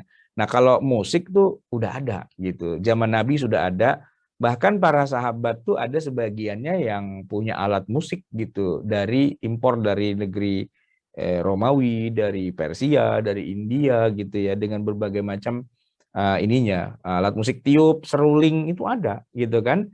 Nabi itu pernah loh dengar suara anak gembala memainkan seruling. Seruling kan bukan perkusi kan, do re mi fa sol la si do kan. Nah gitu. Nah, itu pernah Nabi mendengar hal itu gitu. Mendengar tuh terus kemudian Nabi bilang, tutup kupingmu gitu. Nabi menutup kupingnya gitu kan. Nah, kayak gitu-gitu. Jadi bahwa itu ada iya, tapi kesimpulannya apakah itu jadi haram, apakah itu tidak, nah itu yang khilafiyah, beda pendapat. Nah, kalau kita cek nih ya, antara yang bilang haram dengan yang bilang halal, itu masih ada lagi tengah-tengah yang bilang makruh atau yang bilang haram kalau gini, tidak haram kalau gitu. Itu jadi agak luas gitu perspektifnya gitu kan. Nah, kalau kita sering dengar atau dapat istilahnya dapat fatwa-fatwa gitu dari ulama Saudi hari ini, saya kuliahnya di Saudi Arabia, jadi saya tahu persis gitu kan. Hampir semua ulama Saudi itu mengharamkan musik gitu. Tapi kalau kita agak geser dikit ke barat lagi, ke Mesir, ulama Azhar gitu ya, hampir semuanya tidak mengharamkan musik gitu. Nah, masalahnya tinggal berimbang apa enggak informasi yang kita dapat gitu. Jadi gini, saya kuliahnya di Jamiatul di Libya. Libya itu punya Saudi Arabia. Seluruh ulama Saudi haram gitu. Jadi kalau Ibu bilang banyak banget yang bilang haram, ya karena Ibu aksesnya ke ustadz-ustadz yang yang orientasinya ke Saudi Arabia gitu ya kan. Saudi Arabia itu bisa dibilang sudah ijma' haram gitu ya kan, haram gitu. Setidaknya kemarin-kemarin. Kalau sekarang Salman, Raja Salman itu ngadakan perubahan besar gitu di sana. Ulama yang bilang haram musik itu tangkepin gitu, terus ulama yang moderat yang boleh. Nah di Jeddah kemarin ada ada penyanyi Korea apa segala macam gitu sekarang di Saudi gitu kan. Di Saudi loh ini gitu kan. Nah, kalau di dunia Islam secara keseluruhan di luar Saudi ya, Mesir, Syria, Libanon, wah. Itu semua ulamanya bermusik gitu. Tanya pada ulama Azhar gitu. Ma ra'yuka, apa pendapat Anda tentang Ummu Kalsum gitu kan? Semuanya memuji. Ulama Azhar tuh memuji Ummu Kalsum gitu loh. Ummu Kulsum siapa? Penyanyi wanita gitu yang dibilang bintang timur gitu ya, suaranya suara emas dan sebagainya. Kita nggak ngalamin sih ya.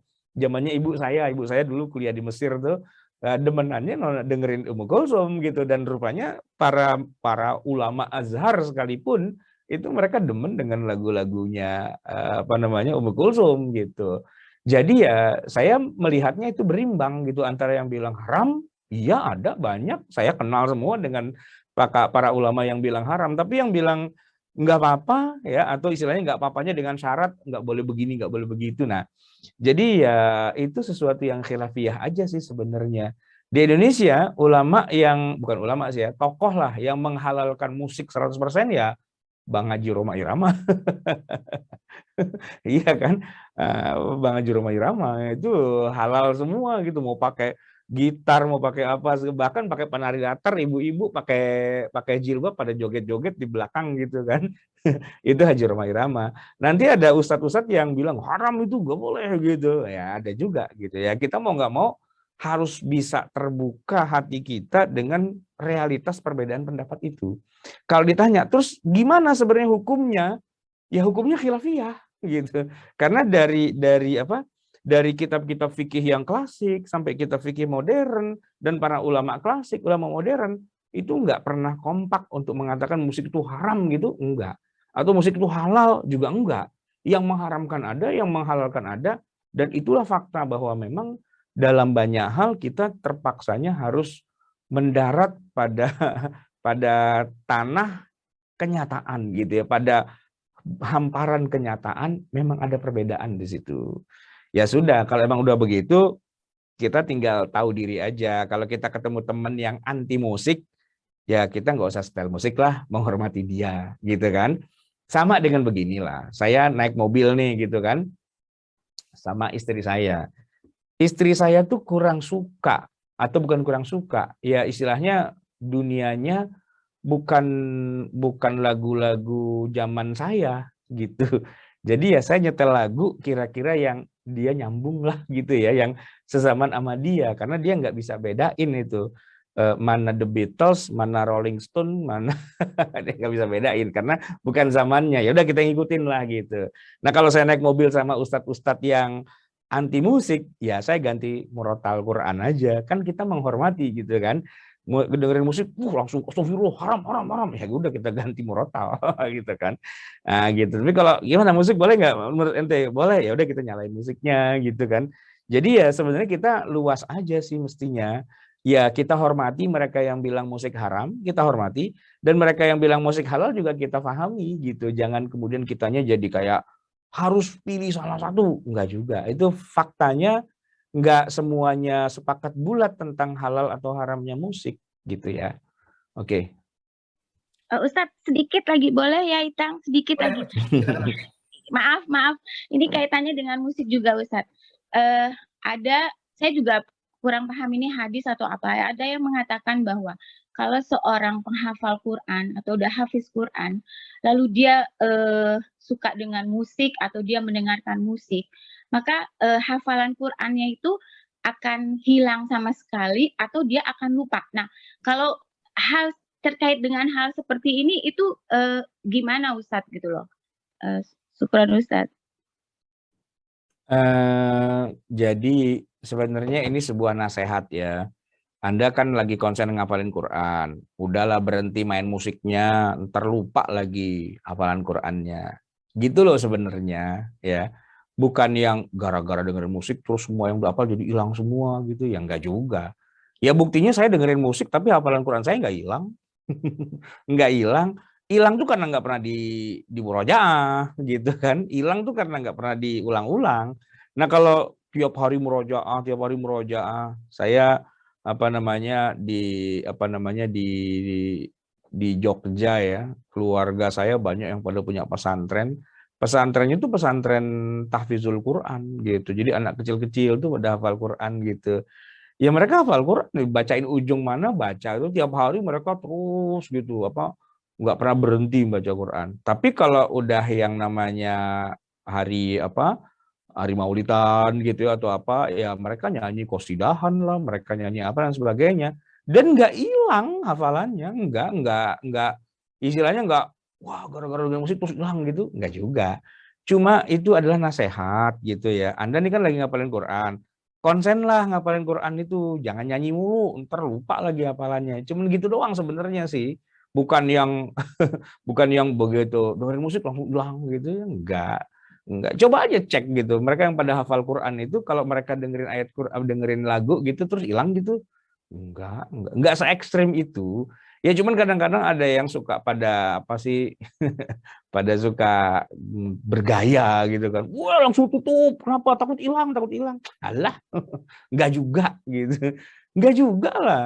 Coba aja buktikan ya, pesantren-pesantren yang tahfizul Quran itu kalau mereka lagi apa menjelang mau akhirus sanah istilahnya, mau perpisahan, kan mereka bikin acara puisi, bikin acara nyanyi-nyanyi, bikin qosidahan, bikin sholawatan, barzanjen, kan lagu semua itu. Terus apa setelah itu pesantrennya bubar gara-gara, aduh kiai kita hilang ingatannya, nggak ingat Quran sama sekali. Nggak juga kan? Ya enggak lah, nggak usah segitunya gitu loh. Anda tuh ya kalau nggak suka musik, nggak suka aja gitu, nggak usah pakai bilang ntar hilang hafalannya, nggak juga gitu loh, ya kan? Cuman kalau nggak pernah dimurajaah, nggak pernah dihafal-hafalin, ya hilang emang wajar namanya, nggak pernah diulang gitu loh, ya kan? Kita aja nih Pak, udah lulus SMA 3 udah berapa puluh tahun yang lalu, nggak pernah ketemu, kan lupa, ya kan? Begitu ada reuni, ada pengajian, oh iya ente tuh si Anu, gitu kan? Lu dulu yang nyontek sama gua kan diingetin lagi gitu.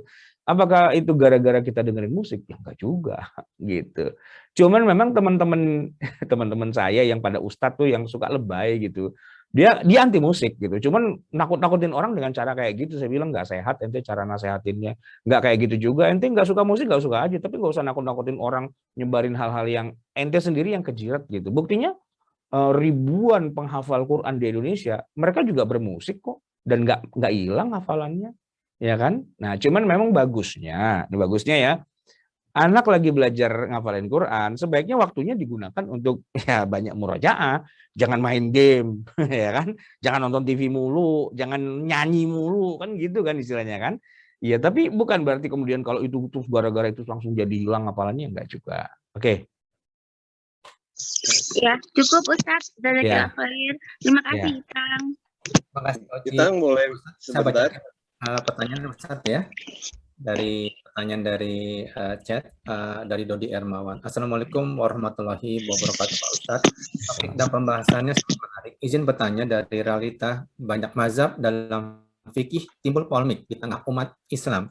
Mereka dihadapkan dengan dua kubu yang saling berseberangan. Satu pihak mengatakan wajib bermazhab, bahkan sampai kepada fanatik mazhab tertentu. Di lain pihak ada yang begitu ekstrim dengan menolak mazhab dengan alasan kembali kepada Al-Quran dan Sunnah. Mohon pendapat Ustaz, mohon izin pertanyaan lanjutannya adalah apakah kita wajib berpegang teguh dengan mazhab imam tertentu? Di sisi lain ada pendapat mengatakan bahwa tidak wajib berpegang teguh dengan mazhab imam tertentu atau kita boleh untuk berpindah dari mazhabnya ke mazhab yang lain. Allah hanya mewajibkan untuk mengikuti ulama dan tidak mengkhususkan dengan satu imam saja tanpa imam yang lain. Sebagaimana firman Allah, maka tanyakanlah kepada orang yang berilmu jika kamu tidak mengetahui. Surat Anbiya surat 7. Mohon pendapatnya Pak Ustaz. Gini, waktu lulus SMP, kita kan kemudian meneruskan ya sekolahnya. Saya yakin bapak-bapak di sini waktu lulus SMP dulu sekolahnya di SMA 3 ya. Ya kan? Saya tanya, kenapa nggak pilih SMA yang lain? Semester 1 pindah ke SMA 4. Semester 2 pindah ke SMA 6. Semester 3 pindah ke SMA 8. Semester 4 pindah ke SMA mana lagi gitu. Kenapa tetap di SMA 3? Kan tidak wajib untuk selalu di SMA 3 kan? Nggak wajib kan? Ya enggak. Tapi pertanyaannya, emang kalau udah di SMA 3, nggak pindah ke yang lain, itu kita dianggap fanatik gitu sama SMA 3? Kan enggak juga, ya kan? Lagian ngapain pindah-pindah gitu? Buat apa pindah-pindah? Ya udah di SMA 3 ya udah, keterima nih, lulus SMP, NEM-nya bagus, dapat di mana lu? SMA 3. Keren gitu kan. Ya kita bangga. Di ospek bangga dong, ya kan? Di ospek sama anak keamanan lagi gitu kan. Saya tuh waktu masuk SMA 3 tuh udah jenggotan. Sama anak keamanan dipotong jenggot saya. Pas inget tuh dulu sama anak sabawana, anak keamanan gitu ya. Nah, ya saya nggak merasa bahwa kalau saya sudah di SMA 3, ganti semester, saya harus pindah ke SMA 8. Nanti ganti semester saya harus pindah kemana? Saya nggak merasa perlu harus pindah. Kenapa? Ya kenapa harus pindah gitu loh? Ya belajar aja sampai selesai kan gitu ya. Itu kira-kira jawabannya. Kita kan belajar agama, kita belajar fikih kan. Yang namanya fikih itu ya kayak sekolahan gitu loh. Ada mazhab Hanafi, Syafi'i, Maliki, Hambali dan sebagainya gitu kan. Apakah kalau kita belajar fikih itu setiap 1 semester kita harus ganti guru gitu? Kan enggak, ya kan? Ya kita sama guru ini jalan terus ya jalan terus aja gitu sesuai dengan kurikulumnya gitu sampai kita selesai gitu. Dan ketika kita sudah selesai, ya boleh dong kita mengamalkan apa yang sudah kita pelajari. Masa nggak boleh sih? Dulu saya SMA 3, teman saya ada yang masuk FK UI gitu. Kenapa Anda fanatik dengan fakultas kedokteran? Enggak fanatik. Ya saya daftar di FK UI, keterima. Ya saya jalanin aja sampai akhirnya saya jadi dokter gitu kan. Nah, jadi dokter lah dia gitu. Dan ketika dia lulus, dia jadi dokter menjalani profesi dokternya karena emang dia belajar kedokteran. Nah, kalau dia jadi dokter kemudian dia buka bengkel motor kan lucu gitu kan. Ya bermazhab tuh gitu juga. Orang bermazhab tuh kayak orang sekolah, kayak orang kuliah. Dia dapat kesempatan untuk belajar satu mazhab, ya dia terusin aja. Kenapa? Kenapa harus pindah-pindah gitu. Nah, jadi jangan kemudian kalau ada orang tekun di fakultas kedokteran, kita bilang, lu fanatik lu sama fakultas kedokteran. Harusnya lu tahun kedua pindah ke ekonomi, tahun ketiga pindah psikologi, tahun keempat pindah ke teknik gitu. Enggak harus kan. Lagian ngapain? Dan nggak bisa pindah gitu aja. Harus ikut UMPTN lagi kan. Iya dari mula lagi. Dan rugi bertahun-tahun gitu. Jadi kalau kita sekarang tinggal di Indonesia, kita dari kecil belajar satu mazhab. Emang yang tersedia, yang available cuma mazhab Syafi'i. Ya udah kita ikutin aja. Sampai gede dan kita mengamalkan mazhab Syafi'i. Kenapa kok kita tiba-tiba dituduh sebagai fanatik mazhab? Kita nggak fanatik. Kita belajar dan kita praktek. Kalau ada orang jadi dokter, masa dibilang, lu fanatik kedokteran lu gitu. Ya enggak. Kenapa jadi fanatik? Justru saya jadi dokter karena saya belajarnya fakultas kedokteran. Makanya saya nggak ngomong ekonomi. Kenapa? Saya kagak tahu ekonomi, orang saya nggak kuliah di situ. Saya nih Pak, fakultas saya nih ya, belajar agama dari kecil sampai gede gitu ya, mazhabnya Syafi'i gitu. Masa tiba-tiba saya dituduh, lu fanatik lu sama Syafi'i lu. Kan kita nggak boleh fanatik sama Syafi'i. Larang yang gue pelajarin Syafi'i kok. Saya nggak belajar Hanafi, saya nggak belajar Maliki karena not available di Indonesia, nggak ada gitu loh. Ya kan? Yang tersedia itu mazhab di Indonesia cuma mazhab Syafi'i doang. Masuk kita dibilang jadi fanatik, gini. Kita ngomong sebagai orang Indonesia kan ngomong bahasa Indonesia. Kita nggak ngomong Korea dong. Enggak. Kenapa? Ya buat apa? Kalau kita mau ke Korea baru kita belajar kursus Korea. Kalau kita mau ke Jepang, baru kita kursus Jepang, gitu kan. Orang kita di Indonesia nggak kemana-mana, terus kita ngomong bahasa Indonesia, masa tiba-tiba kita dituduh, lu sok fanatik Indonesia lu, gitu. Lah, kenapa kita jadi dibilang fanatik, gitu. Kita nggak fanatik, kita ya karena kita orang Indonesia, kita belajar ngomongnya dari kecil, belajar bahasa Indonesia, ya kita ngomong pakai bahasa Indonesia wajar dong, masa salah sih, gitu loh. Bahwa Anda tuh nggak bisa bahasa Indonesia, ya Anda nggak bisa bahasa Indonesia aja, tapi jangan nyalain orang se-Indonesia yang sudah ngomong pakai bahasa Indonesia. Ini orang se-Indonesia belajar fikihnya Syafi'i. Masa mau disalahin sih? Masa mau dibilang fanatik lu gitu? Kita kan nggak disuruh fanatik kepada satu mazhab, kepada semua mazhab. Ya nggak juga. Masa kita wajib belajar semua bahasa sedunia? Emang kita tinggal di mana? Kalau kita diplomat, oke deh, kita jadi diplomat di Jepang, belajar bahasa Jepang, oke. Kita jadi diplomat di Amerika Latin, belajar bahasa Spanyol, oke. Oh, kita nggak kemana-mana, kita di Indonesia aja. Ngapain kita belajar bahasa asing? Ya kan, nggak ada kewajibannya juga kan. Nah, jadi kita bermazhab itu sesuai dengan yang available dan kemudian kita belajarnya sampai selesai, sampai benar-benar nguasain, dan ketika kita mempraktekannya sesuai dengan apa yang kita pelajari, kok kita jadi salah sih gitu. Kenapa kok kita jadi salah gitu? Kan lucu gitu. Gini. Kita punya teman orang Saudi. Dari kecil dia belajar agama di Saudi dengan mazhabnya dia. Mazhab Saudi kan Hambali kan, sampai dia gede, sampai dia praktekin mazhab Hambali. Masa kita bilang, lu fanatik Hambali lu gitu. Lu harus pakai belajar yang lain juga dong, jangan cuma Hambali aja. Lah gimana orang yang diajarin di negeri itu adanya Hambali doang kok? Masa jadi dosa dia, masa jadi salah? Ya enggak. Nah, mazhab-mazhab itu kan apa yang available di setiap negara gitu sebenarnya. Nah, makanya malah lucu gitu kalau kita tidak boleh fanatik mazhab, harus pakai semua mazhab. Orang mazhabnya kagak dijual di sini, kagak ada yang jualan selain mazhab Syafi'i. Itu karena saya tahu gitu, kenapa? Karena saya kan fakultas saya syariah, jurusannya kan perbandingan mazhab. Saya itu belajar 4 mazhab sekaligus. 4-4-nya dipelajari. Tapi ketika saya ngumpulin buku literatur rujukan, di Indonesia nggak ada yang jual kecuali yang mazhab Syafi'i. Karena orang Indonesia mazhabnya Syafi'i. Penjual bukunya mikir, gua ngapain jualan mazhab yang lain, orang kagak ada yang pakai mazhab itu gitu loh, ya kan? Iyalah gitu. Nah, saya dapat buku yang di luar mazhab Syafi'i, itu saya harus ke Mesir dulu, saya harus ke Saudi dulu, kemana, ke negeri-negeri yang mereka punya mazhab itu. Jadi ya bukan fanatik, tapi ya masa orang tinggal di Jogja, dia ngomong Jawa, masa kita bilang fanatik lu mau bahasa Jawa? Ya enggak lah, orang itu emang dunianya dia. Orang tinggal di Padang, dia ngomong bahasa Padang, masa kita bilang fanatik lu mau Padang? Ya enggak lah. Gitu ya, tergantung dia ada di mana, dan itu dia belajar sesuai dengan ilmu yang berkembang di masing-masing tempat gitu ya. Jadi ya perlu sedikit lebih diperluas juga ya wawasannya, jangan dikit-dikit curiga orang tuh fanatik. Enggak, kita enggak fanatik mazhab kok gitu. Tapi yang ada ya itu yang kita pelajari, ya selesai udah. Oke. Ya, masih ada pertanyaan lagi di chat, tapi saya tanya dulu teman-teman, ada yang bertanya langsung? Silakan.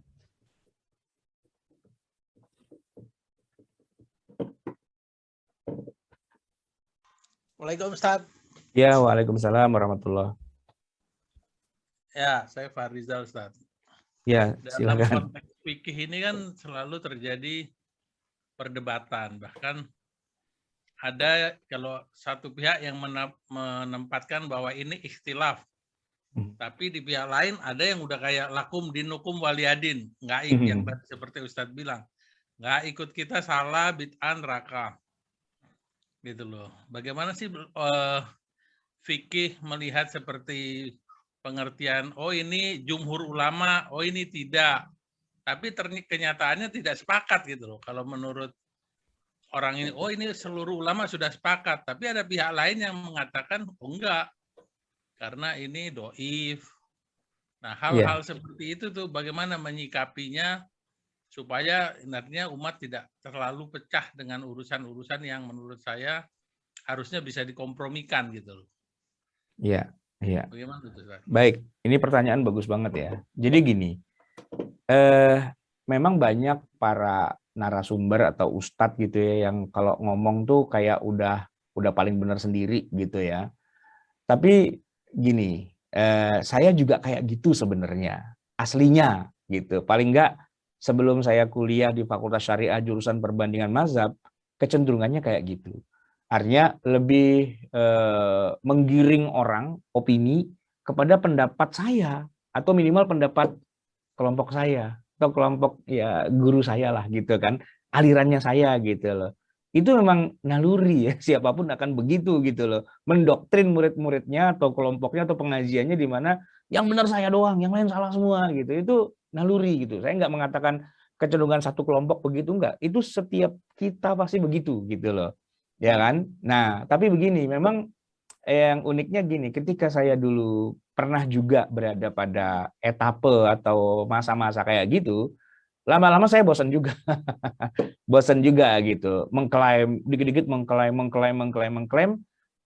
Saya lagi berpikir kemudian, apa udah benar ya tindakan saya selalu mengklaim kebenaran dan orang lain kita klaim salah semua gitu ya.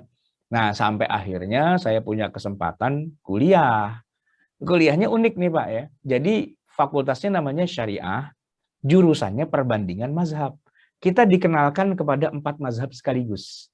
Untuk satu masalah selalu dibongkar di 4 mazhab gitu. Contohnya kunut subuh. Nah itu Pak soal ujian saya semester 1 ya, sebutkan perbedaan pendapat ulama tentang kunut subuh menurut 4 mazhab. Mereka itu pendapatnya kayak gimana aja dan dalil yang mereka gunakan tuh apa gitu. Ya kalau saya sih ya pada saat itu saya tuh anti kunut sebenarnya gitu.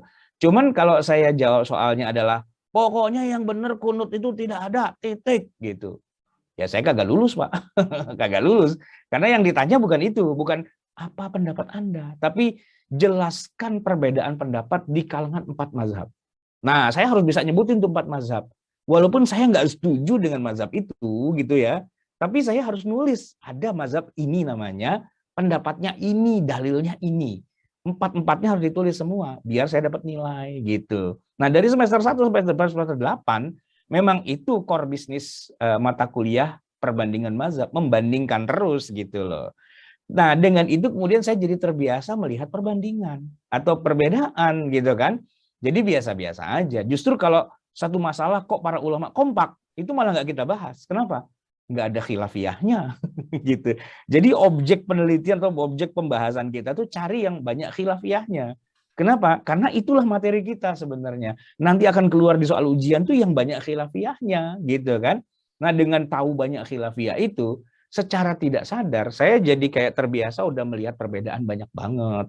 Jadi ngelihat yang kunut, yang nggak kunut, yang cingkrang, yang apa gitu udah biasa gitu. Nggak kayak dulu lagi yang belum belajar. Kalau belum belajar tuh dikit-dikit ngotot gitu. Bawaannya yang benar ini, yang lain salah semua. Yang ini benar, soalnya yang salah semua gitu kan. Oh, ketahuan tuh belum ngaji.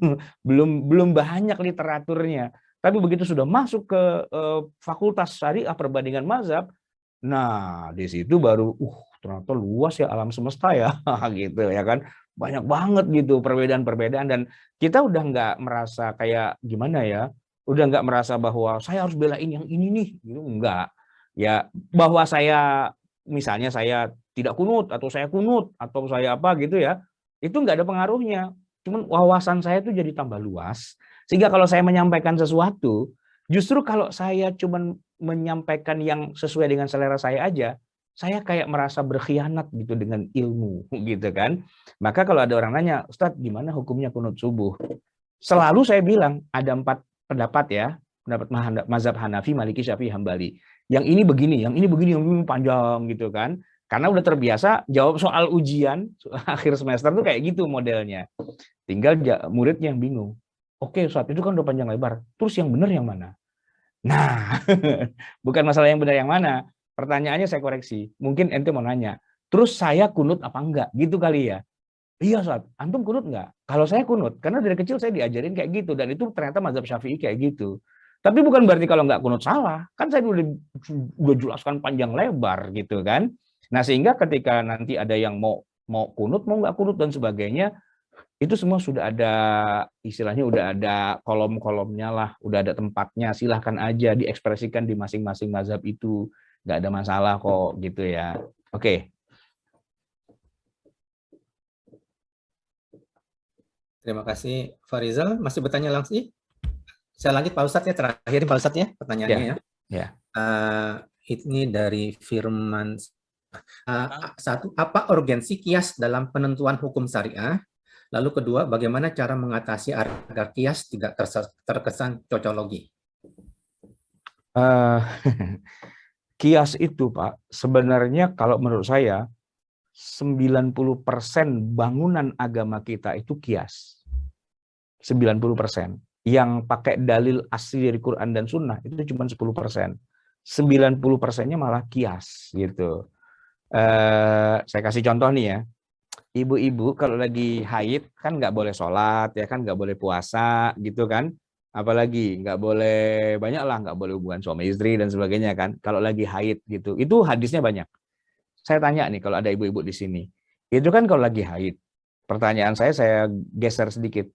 Kalau lagi nifas boleh nggak sholat, puasa, hubungan suami istri? Boleh nggak kalau lagi nifas? Jawabannya apa? Nggak boleh juga kan? Nggak boleh juga. Dalilnya mana? Nggak ada dalilnya. Nggak ada ayatnya yang melarang wanita nifas untuk sholat, puasa, apa itu nggak ada ayatnya, nggak ada hadisnya juga. Terus dari mana kok kita jadi mengatakan bahwa wanita yang lagi nifas itu nggak boleh ini, nggak boleh itu? Kias. Dikiaskan kepada wanita haid.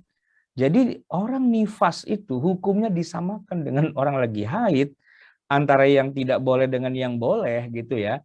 Itu pakai kias gitu. Nah kalau nggak ada kias, ya orang baru melahirkan langsung aja melakukan hubungan suami istri. Nggak ada hadisnya kok yang ngelarang. Nah itu kan haram. Haramnya atas dasar apa? Karena dikias dengan haid gitu sebenarnya. Termasuk contoh kias lagi ya. Babi, kan babi itu najis mughalladhah. Kita kalau dicium sama babi, kan kita harus cuci 7 kali, salah satunya dengan tanah. Mana hadisnya? Nggak ada.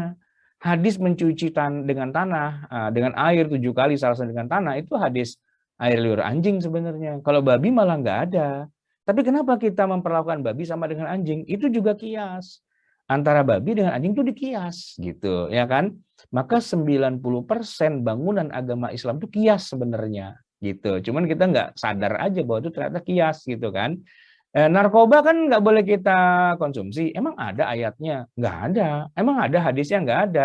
Lah kok jadi haram? Dikias dengan khomer gitu. Jadi kias itu adalah bangunan yang paling dominan dari agama Islam itu adalah kias gitu ya. Kalau kita ngomong kias. Tapi kan tadi Bapak ngomong cocokologi.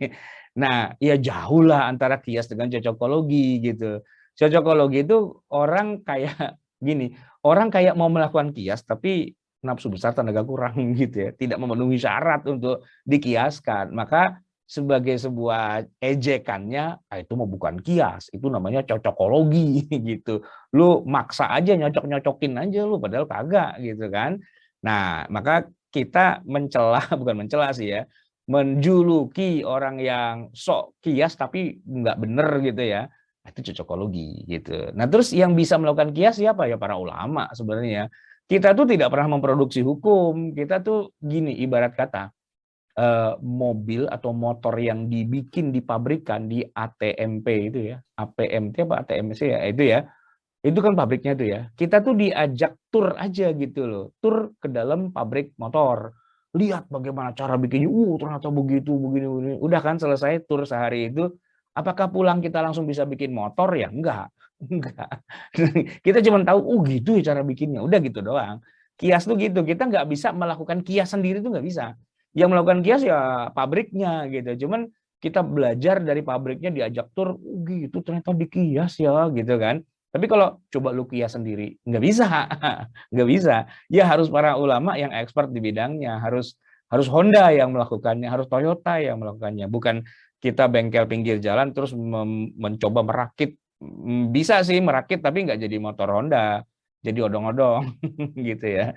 Ya gitu. Jadi makanya kita bilang tuh bukan motor itu mah odong-odong, itu bukan mobil tuh odong-odong. Itu cocokologi bukan kias. Kalau kias tuh yang ngerjain aja sebuah sebuah perusahaan yang memang udah pengalaman puluhan tahun gitu ya, manufacturer yang resmi gitu istilahnya. Oke. Ya, terima kasih Pak Ustadz atas yang disampaikan hari ini. Waktu sudah memasuki jam 3 sore Pak Ustadz ya. Ya. Semoga pengajian ini dapat hikmahnya buat kita semuanya, dan secara rohani kita dapat ilmu dari Pak Ustadz sama Sarwat, dan semoga majelis ini tetap berjalan dengan baik semuanya.